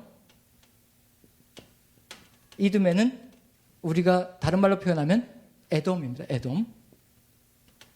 이 에돔 지역, 이쪽 시리아 지역까지도 계속 정복전쟁을 벌여서 계속 넓혀나가고요. 그렇게 해서 땅을 굉장히 넓혀나가는데 넓혀나가면서 요한 힐카누스가 한 게 뭐냐면 계속해서 유대화시키기 시작했습니다. 즉, 이 이두메인들을 정복한 다음에요. 너희가 유대인의 율법과 규례를, 문화를 지키면서 살아가면 여기에서 살게 해줄 것이로되 만약에 그걸 지키지 않고 개종하지 않는다면, 할례를 받지 않는다면 여기에서 살 수 없을 것이라 약속을 받고 그걸 다 지키겠다고 약속해서 이두메인들, 즉 에돔족을 다 유대교로 개종을 시켜버립니다.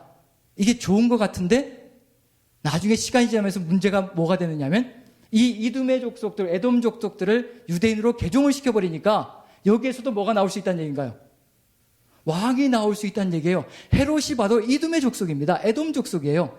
이미 헤롯 지역, 헤롯이 살고 있는 고향 땅을 유대화 시켜버렸기 때문에 이미 헤롯도 유대인의 왕이 될 수 있는 자격이 주어져 있다는 겁니다. 이미 유대 땅이 되어버렸다는 얘기거든요. 그래서 넓혀가는 것만이 좋은 것이 아니라 넓혀가되 뭘 해야 된다는 얘기인가요?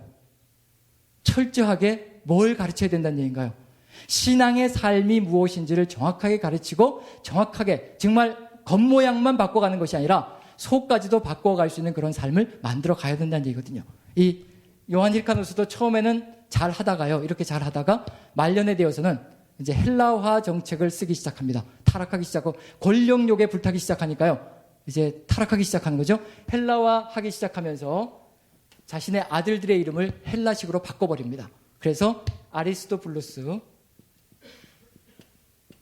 그 다음에 알렉산더, 얀네우스, 이런 식으로 계속해서 뭘 해나가느냐면 헬라화 정책으로 바꿔나가기 시작한다는 얘기거든요. 그럼 이제 헬라화되고 있다는 얘기는 뭐냐면 이제 이방인들의 삶의 방식들을 따라가기 시작한다는 그런 의미가 들어가 있다는 얘기입니다. 아리스토블루스는 자기의 정권을 누리기 위해서 자기의 어머니도 굶겨 죽이고요. 형제들도 감옥에 가둬서 죽이기 시작합니다. 자기의 정권을 지키기 위해서, 공고히 하기 위해서. 그래서 안티고누스라는 친동생도 상당히 아끼고 사랑했었는데 친동생도 죽이고요. 살해해버리고, 그리고는 다른 형제들은 다 감옥에 가둬버립니다. 그리고는 몇 년을 통치했느냐면 1년밖에 통치 못했어요. 참 희한하죠? 1년 통치하려고, 1년 왕처럼 호령하려고 형제들을 죽이고 어머니를 굶겨 죽이고 그런 일들을 벌이면서 살아간다는 얘기입니다. 이게 얼마나 어처구니 없는 일입니까? 벌써 뭐가 사라지기 시작하냐면 여기 혁명의 정신, 항쟁의 정신이, 하나님을 향한 열정이 사라져가기 시작한다는 겁니다. 그게 왕조의 허점이라는 겁니다. 그리고 나서는 이제 아리스토블루스가 1년 만에 죽고요. 이 알렉산드라가 부인이었는데 감옥에 갇혀있던, 살아있던 누구를 지목해서 왕으로 세우느냐면 알렉산드라가 알렉산더 얀네우스를 왕으로 지목합니다. 감옥에 갇혀있어 아직도 생존하고 있는. 그래서 알렉산더 얀네우스가 그 다음 왕위에 올라서요. 이제 어떤 일을 벌이기 시작하느냐면 또다시 폭정을 하기 시작합니다. 이 알렉산더 얀네우스가 누구와 결혼을 하게 되냐면 이 알렉산드라를 아내로 맞이합니다. 이게 합법인가요? 불법인가요? 왜 불법일까요? 미망인이니까, 죽었으니까 미망인이니까 괜찮잖아요.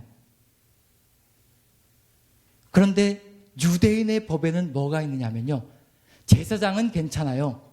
제사장까지는 괜찮습니다. 미망인하고 결혼해도. 그런데 대제사장은 반드시 처녀하고만 결혼하게 되어 있습니다. 그게 유대 법입니다.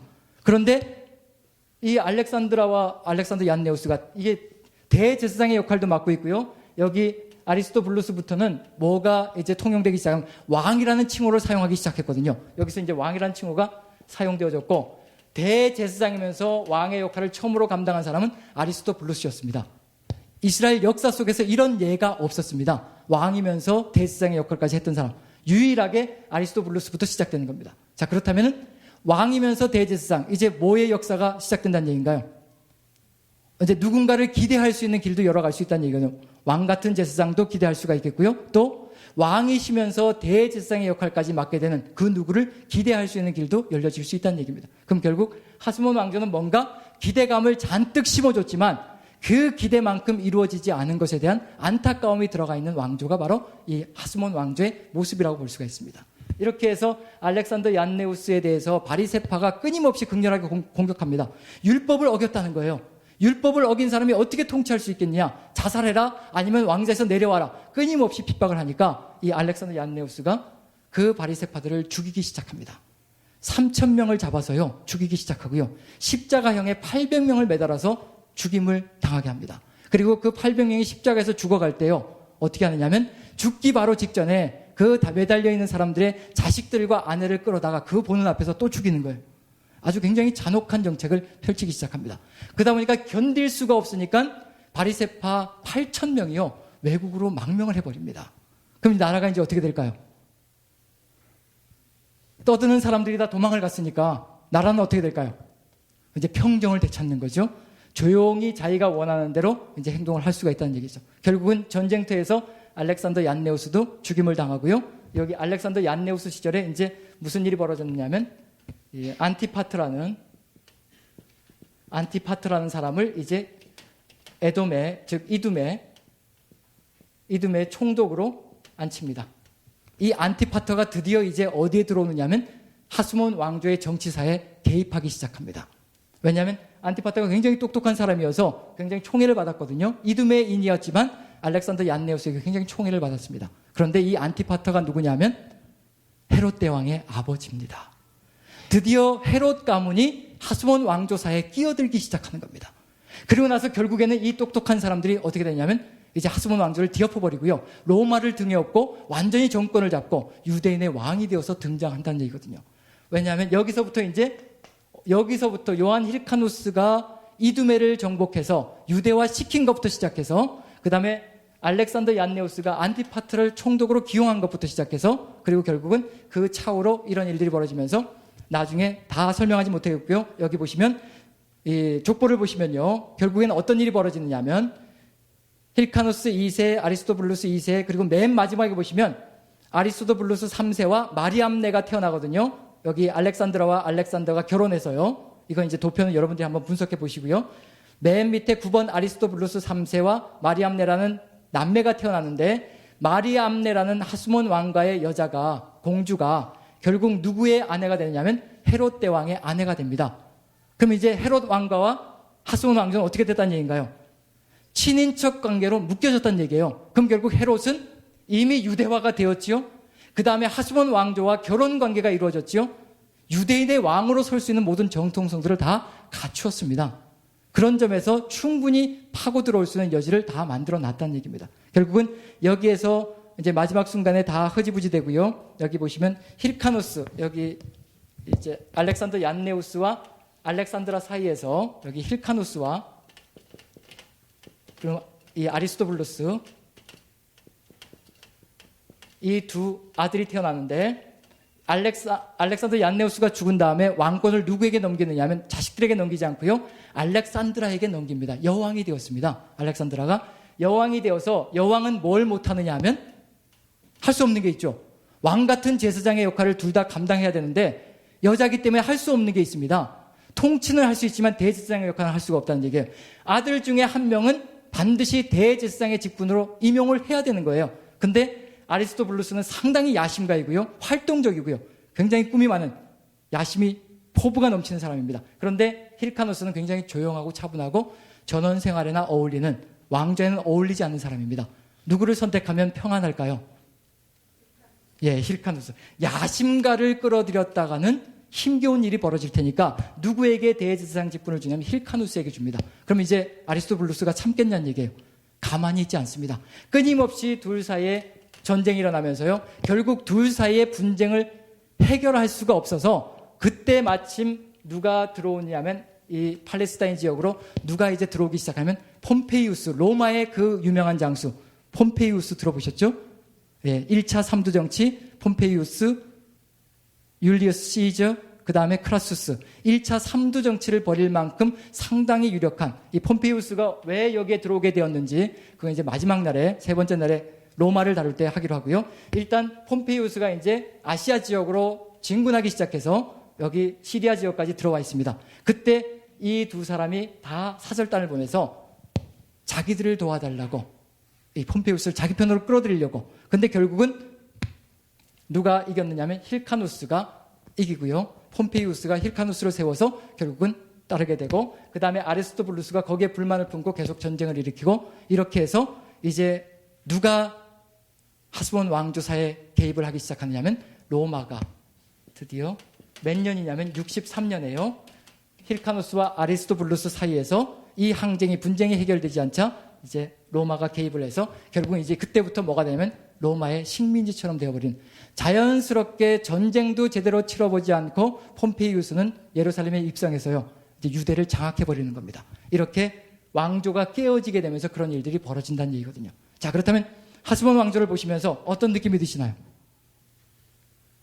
희망적으로 시작했잖아요. 여기 새로운 시작. 이게 몇 년 정도였냐면 164년에 성전을 청결하게 하고 63년에 로마에 의해서 이제 새로운 식민지가 시작되었다면, 세제국이 시작되면 약 몇 년 정도라고 볼 수 있을까요? 약 100년 정도입니다. 100년. 약 100년 정도의 독립기를 가졌습니다. 그럼 이 의의가 뭐가 있을까요? 어떤 의미가 있을까요? 이 100년 정도의 독립기. 하지만 처음에 그 혁명의 정신들은 사라져버리고 그 다음부터는 정권을 지키려고 안간힘을 쏟아내는 인간의 모습으로 겉모술수로 가득 들어차 있습니다. 이게 하스본 왕조였습니다. 100년의 독립기였지만. 하지만 그 의의는 어디에 있을 것인가? 그리고 어떤 희망을 제시해 주었으며 어떤 길을 보여주었을까? 그게 이제 오늘 본문의 내용인 우리 요한복음 한번 2장으로 가보죠. 오늘 본문의 말씀과 한번 결론을 지어서 1장, 요한복음 1장을 보시면 어떤 내용이 들어가 있느냐 하면요. 이제 빌립이 누구를 소개하고 있나요? 예수 그리스도를 누구에게 소개하고 있나요? 예, 나다나엘에게 소개하고 있습니다. 나다나엘에게 뭐라고 소개하고 있나요? 모세의 율법에 기록되어져 있고 선지자들이 그렇게도 얘기한 내가 그분을 만났다. 그분이 바로 누구냐 하면 나사렛에서 오신 예수라 라고 얘기했습니다. 그랬더니 나다나엘이 뭐라고 얘기하나요? 무슨 나사렛에서 선한 것이 나올 수 있겠느냐. 그때 이제 빌립이 와서 보라. 그래서 나다나엘이 이제 와서 보려고 예수님께 오는데 예수님이 나다나엘을 보자마자 이는 참 이스라엘 사람이요 그 속에 간사한 것이 없도다. 저도 예수님한테 그런 말 좀 들어봤으면 좋겠어요. 소원입니다. 소원이 없습니다. 나다나엘은 예수님이 보시자마자 뭐라고 딱 말씀하시냐면 한 번도 얘기를 섞어본 적이 없습니다. 얼굴만 딱 보고 이는 참 이스라엘 사람이요 그 속에 간사한 것이 없도다. 아니 어떻게 나를 아십니까? 그때 예수님께서 네가 빌립이 너를 부르기 전에 무화과 나무 아래 앉아있을 때 내가 너를 보았다. 그랬더니 그 말 한마디에 나다나엘이 무릎을 턱 꿇고 뭐라고 얘기하면 랍비요 당신은 하나님의 아들이시요 이스라엘의 임금이십니다. 아니 이게 무슨 불교의 화두도 아니고요. 선문답단 네가 무화과 나무 아래 앉아있을 때 내가 보았다. 그랬더니 그 자리에서 무릎을 꿇고 이스라엘의 왕이십니다. 하나님의 아들이시요 이스라엘의 왕이십니다. 메시아라는 고백이 쏟아져 나오거든요. 도대체 이게 왜 이유가 뭘까요? 왜 이러는 거죠? 나다나엘이? 아니 무화과 나무 아래 앉아 있었으면 예수님만 보셨겠냐는 얘기예요. 지나가는 모든 사람이 다 나다나엘을 봤을 거거든요. 그럼 나다나엘이 그렇게 얘기할 수 있잖아요. 나는 네가 무화과 나무 아래 앉아있을 때 내가 보았다 그랬을 때, 아니 그건 지나가는 사람들 다 봤는데 무슨 특별한 일이라고 그러십니까? 이렇게 반문을 해야 되거든요. 그런데 그 말 한마디에 턱 모든 걸 무릎을 꿇고 당신은 이스라엘의 왕이십니다. 하나님의 아들이십니다. 이 고백을 했던 이유는 도대체 뭘까요? 도대체 이 대화는 도대체 무슨 얘기를 하고 있는 중일까요? 이게 하스몬 왕조와는 또 어떤 연결관계가 있을까요? 자, 한번 몇 군데를 찾아봅니다. 찾아보면 좀 느낌이 오지 않을까? 무화과 나무 아래에 앉아있는 걸 보았다. 이제 그걸 열왕기상 4장 25절 보시면요. 열왕기상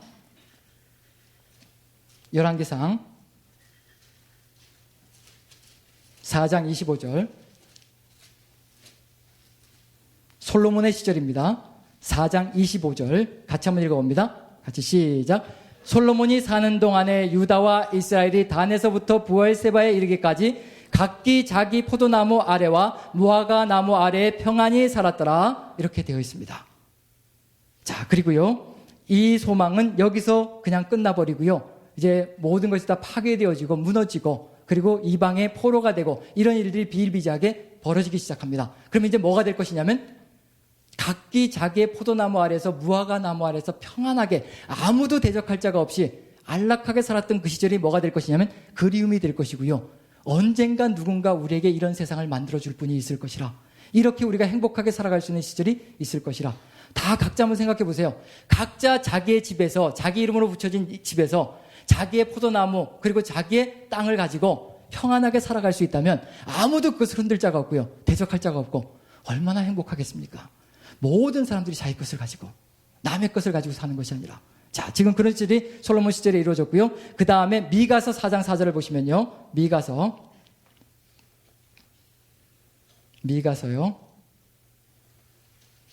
4장 4절을 보시면요. 이제 미래에 이런 일이 있을 것이다라고 예언자들이 예언을 하기 시작합니다. 3절 4절 같이 한번 읽어보죠. 3, 4절. 아직도 오지 않은 시절이지만 같이 읽어봅니다. 시작.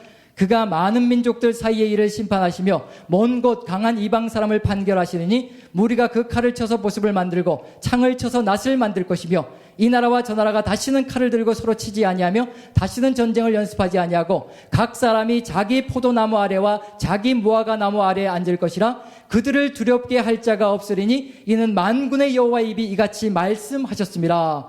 이제 드디어 예언자들의 입에서요, 이게 미래 우리의 삶 속에서 이제 이루어질 것이라. 하나님께서 이런 일을 우리에게 일으켜 주실 것이라 기대가 되고 희망이 되고 미래의 이상이 되어서 점점 나타나기 시작합니다. 스가랴서 보시면요, 스가랴서 3장 10절, 학개 스가랴 3장 10절 봅니다. 그날에, 그 미래의 날에 어떤 일이 벌어질 것인지, 그날에 같이 한번 읽어봅니다. 시작. 만군의 여호와가 말하노라. 그날에 너희가 각각 포도나무와 무화과 나무 아래로 서로 초대하리라 하셨느니라. 자, 이게 어떤 이상인가요? 하나님의 백성 이스라엘에게는 자기의 포도나무 아래와 무화과 나무 아래에 평안히 앉아서 그리고 아무도 대적할 자가 없이 살아가는 것은 어떤 기대와 이상인가요? 나라를 찾는 것이고요. 거기에 덧붙여서요, 메시아가 오시면, 하나님께서 새로운 세상을 열어주시면 이런 이상이 삶 속에서 실현되어질 것이라. 그런데 그게요, 이루어졌던 시절이 있었다고 얘기합니다. 마카베오서를 보시면요, 여기 제가 프린트물 이제 맨 마지막 부분에 프린트해서 드렸죠. 이걸 한번 읽어보고 결론을 내리도록 하겠습니다. 자, 시몬이 다스리는 동안, 이게 마카베오서에서 시몬이 다스리는 동안은 도대체 어떤 시절이었는지 아주 그냥 화려하게 굉장히 행복한 시절로 미화하고 있습니다. 자, 마카비상 14장 1절부터 15절까지 같이 한번 읽어봅니다. 같이 시작. 시몬이 다스리는 동안 유다 나라에는 하루도 평온하지 않은 날이 없었다. 그가 마음 쓴 것은 자기 민족의 행복뿐이고 날마다 백성들은 그의 권위와 영광을 환영하고 기뻐했다. 그는 욥발을 취하여 자기 항구로 만들었고 여러 섬에 이르는 해로를 터놓아 그 영광이 더욱 빛났다. 그는 나라의 영토를 넓혔고 온 나라를 안전하게 다스렸다. 많은 포로들을 붙잡아 왔고 게젤과 벳술과 예루살렘 요새를 지배하고 그곳에서 불결한 모든 것을 치워버렸다. 아무도 그에게 대항하는 자가 없었다. 백성은 평화롭게 자기 땅을 가꾸었고 땅은 많은 곡식을 내었으며 평지의 나무들도 많은 열매를 맺었다. 노인들은 거리에 나와 앉아 이야기꽃을 피우며 태평세월을 구가하였고 젊은이들은 화려한 군복을 입고 있었다. 시몬은 여러 도시에 식량을 공급하고 무기를 공급하여 방위를 튼튼히 했다. 그는 이 나라의 평화를 가져왔고 이스라엘에는 기쁨이 넘쳐 흘렀다. 사람마다 자기의 포도나무와 무화과나무 아래 앉았으며 그들의 마음을 괴롭힐 자는 아무도 없었다. 모든 원수들이 그 땅에서 자취를 감추었고 그 시대의 모든 왕들도 멸망되었다. 시몬은 백성들 가운데 보잘것없는 자들에게 힘을 북돋아 주었고 스스로는 율법을 엄수하면서 율법을 저버린 자들과 악한들을 모두 없애버렸다. 성전을 아름답게 꾸미고 기물들을 많이 갖추어 놓았다. 자, 시몬이 하스몬 왕조 때 시몬 1대 왕으로 등극했던 시몬이 다스렸던 시절은 어떤 시절이라고 지금 과대 선전을 하고 있는 중인가요? 누가 왔던 시절과 같다는 얘기인가요? 메시아의 시절, 예언자들이 그렇게 예언했던 그 시절이 바로 누구에게서 실현되었다라고 지금 얘기하고 있냐면 시몬의 시절에 이루어졌다라고 지금 선전하고 있는 중입니다. 광고하고 있는 중입니다. 바로 메시아의 시절이 바로 이 시절이다. 이제 우리는 행복하기만 하면 된다. 모두 다 무화과나무 아래서 자기의 포도나무 아래서 행복하게 지내면 되는 시절이 바로 시몬의 시절이다. 그게 하스몬 왕조가 보여줬던 하나의 광고였고 선전이었습니다. 그런데 그것은 단 한 세대를 넘어가지 못했습니다. 그 다음 세대에 혈단이 나기 시작하는 겁니다. 이게 바로 인간이 만들어가는 메시아상이라는 겁니다. 언젠가 어느 순간에 하스몬 왕조는 무슨 기대를 갖게 하느냐면요, 진짜 메시아가 오시면 어떤 시절이 온다는 얘기인가요? 정말 모든 사람이 자기의 포도나무 아래와 무화과나무 아래 앉아서 평안하게 살아갈 수 있는 그 시절이 진실로 메시아가 오시면, 하나님이 이 땅에 임재하셔서 이 땅을 통치해 가시면 그런 시절이 이루어질 것이라는 희망과 기대를 심어주는 동기였다고 볼 수가 있습니다. 그걸 누가 꿈꾸고 있었느냐 하면, 저는 나다나엘의 이야기를 어떻게 풀고 싶으냐면요, 나다나엘이 실제로 무화과나무 아래 앉아 있었던 것이 아니고 예수님께서는 나다나엘의 심정 속에 있는 것이 무엇인지를 그대로 꿰뚫어 보셨다는 겁니다. 속 심정을 보셨다는 얘기예요. 나는 네가 무엇을 갈망하고 있는지 다 안다. 너는 참 이스라엘 사람이고 그 속에 간사한 것이 없구나. 전부 다 자기의 이익을 따라서, 자기의 이득을 따라서, 유익을 따라서 전부 다 다른 사람을 해코지해서라도 자기만 누리려고 하는 이런 세상 속에서 너는 모든 사람들이, 하나님의 백성들이 모두 다 자기의 포도나무 아래에서, 자기의 무화과나무 아래에서 평안하고 안락하게 살아가기를 꿈꾸는 삶을 이야기하고 있구나. 나는 너의 그 속마음 속에 있는 것이 무엇인지를 진실로 알고 있다. 나다나엘은요, 자기 속마음이 들켜진 겁니다. 자기의 갈망을 알고 있는 사람을 만난 겁니다. 자기 속에 품고 있는 그 뜻이 무엇인지를 어느 누구에게도 쉽게 얘기할 수 없는 것, 모두 다 타락해서 걸어가는 이런 세상판 속에서, 아무도 메시아를 기다리고 있지 않는 그 세상 속에서 나다나엘만큼은요, 참 이스라엘 사람이라고 인정받을 만큼 하나님의 백성이 잘 되기를 바라고, 하나님의 백성이 올바로 서기를 바라면서 정말 메시아의 시대가 오기를 간절히 소망하고 있었던 그 속마음을요, 예수님이 그대로 다 읽고 계시는 겁니다. 어느 누가 내 마음을 알아주면요, 저도 그 자리에서 무릎을 꿇고요, 그냥 그 사람 붙들고 펑펑 울고 싶습니다. 내 마음 좀 알아주는 사람이 있으면요, 내 속에 안타깝고 정말 이 속에서 솟구쳐오르는 분노들까지도 다 이해해 줄 수 있고 그것을 부둥켜 안아줄 수 있는, 나는 다 안다. 네가 무슨 고민이 있는지, 그리고 무슨 아픔을 가지고 있는지, 네가 어떤 그리스도인이 되기를 소망하고 있는지, 나는 네 속에 있는 것이 무엇인지 다 안다. 그 말씀을 누군가 해주면요, 저는 그분을 메시아로 믿고 따라갈 수 있을 것 같아요. 지금 나다나엘은요, 자기 속에 있는 그 간절한 소망, 정말 어느 누구에게도 타락된 세상 속에서, 하소연조차도 할 수 없는 세상 속에서 그냥 자기만 고민하며 정말 부둥켜 안고 기도하면서 나갔던 그 내용을 예수님께서 그대로 다 간파하고 그대로 다 읽고 계시는 겁니다. 이분은 하나님의 아들이시고요, 이스라엘의 왕이신 겁니다. 왜냐하면 우리 속에 있는 것을 누가 감히 알 수가 있겠습니까? 예수님도 나다나엘을 알아보셨고요, 나다나엘도 메시아를 알아보는 겁니다. 하스몬 왕조는 흉내만 냈을 뿐이지만, 하지만 예수님께서는 진실로 우리에게 정말 참 평안을 주시기 위해서 오셨고, 정말 우리가 어떤 절망과 고통 가운데서도 오직 주님만 바라보면 이 땅 위에서 평안과 안정을 되찾고 용감하고 당당하게 씩씩하게 주님의 뜻을 받들 수 있는 그런 세상을 만들기를 소망하시며, 오늘 이 순간에도 우리 구주 예수 그리스도께서는 우리의 메시아가 되시고 우리의 참 소망이 되셔서 우리의 길을 인도하시고 계신다는 것을 믿고, 오직 주님께 여러분들의 모든 생명을 맡기시고 여러분들의 진실한 마음이 우리 주님께 일으켜지는 삶이 되시기를 축원합니다. 기도하겠습니다. 사랑의 하나님, 늦어졌지만 우리 하나님께서 위로하여 주시고 여기 모이신 우리 성도님들 하나님께서 새 힘과 능력으로 더하여 주시어서 오직 주님만 바라볼 수 있게 도와주시며 세상 사람들이 펼쳐놓는 그런 아버지 헛된 희망 가운데 위로를 얻지 않게 하여 주시고 오직 우리 주님께 갈 때 우리의 모든 갈망까지도 이루어질 수 있다는 것을 가슴속에 새기고 오직 주님만 바라볼 수 있으며 우리 주님만 바라며 걸어가는 삶이 될 수 있도록 인도하여 주시옵소서. 참 메시아이시고 구주이신 우리 주님, 우리 주님의 그 생명을 받들어 우리도 이 땅 위에서 십자가를 짊어지며 고난과 절망들을 딛고 주님과 함께 동행하는 귀한 삶이 될 수 있도록 축복에 축복을 더하여 주시옵소서. 감사드리며 예수님의 이름으로 기도합니다. 아멘.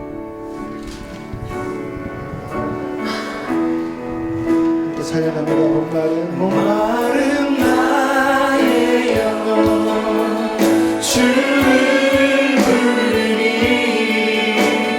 나의 맘 만져 주소서. 주님만을 원합니다. 세상에 실망하고 사람에게 절망하는 나처럼 우리의 계시하듯이 주님을 사모하며 목마른 나의 영혼 주를 부르니 나의 맘 만져 주소서. 주님만을 원합니다. 더 원합니다. 나의 맘 만져 주소서.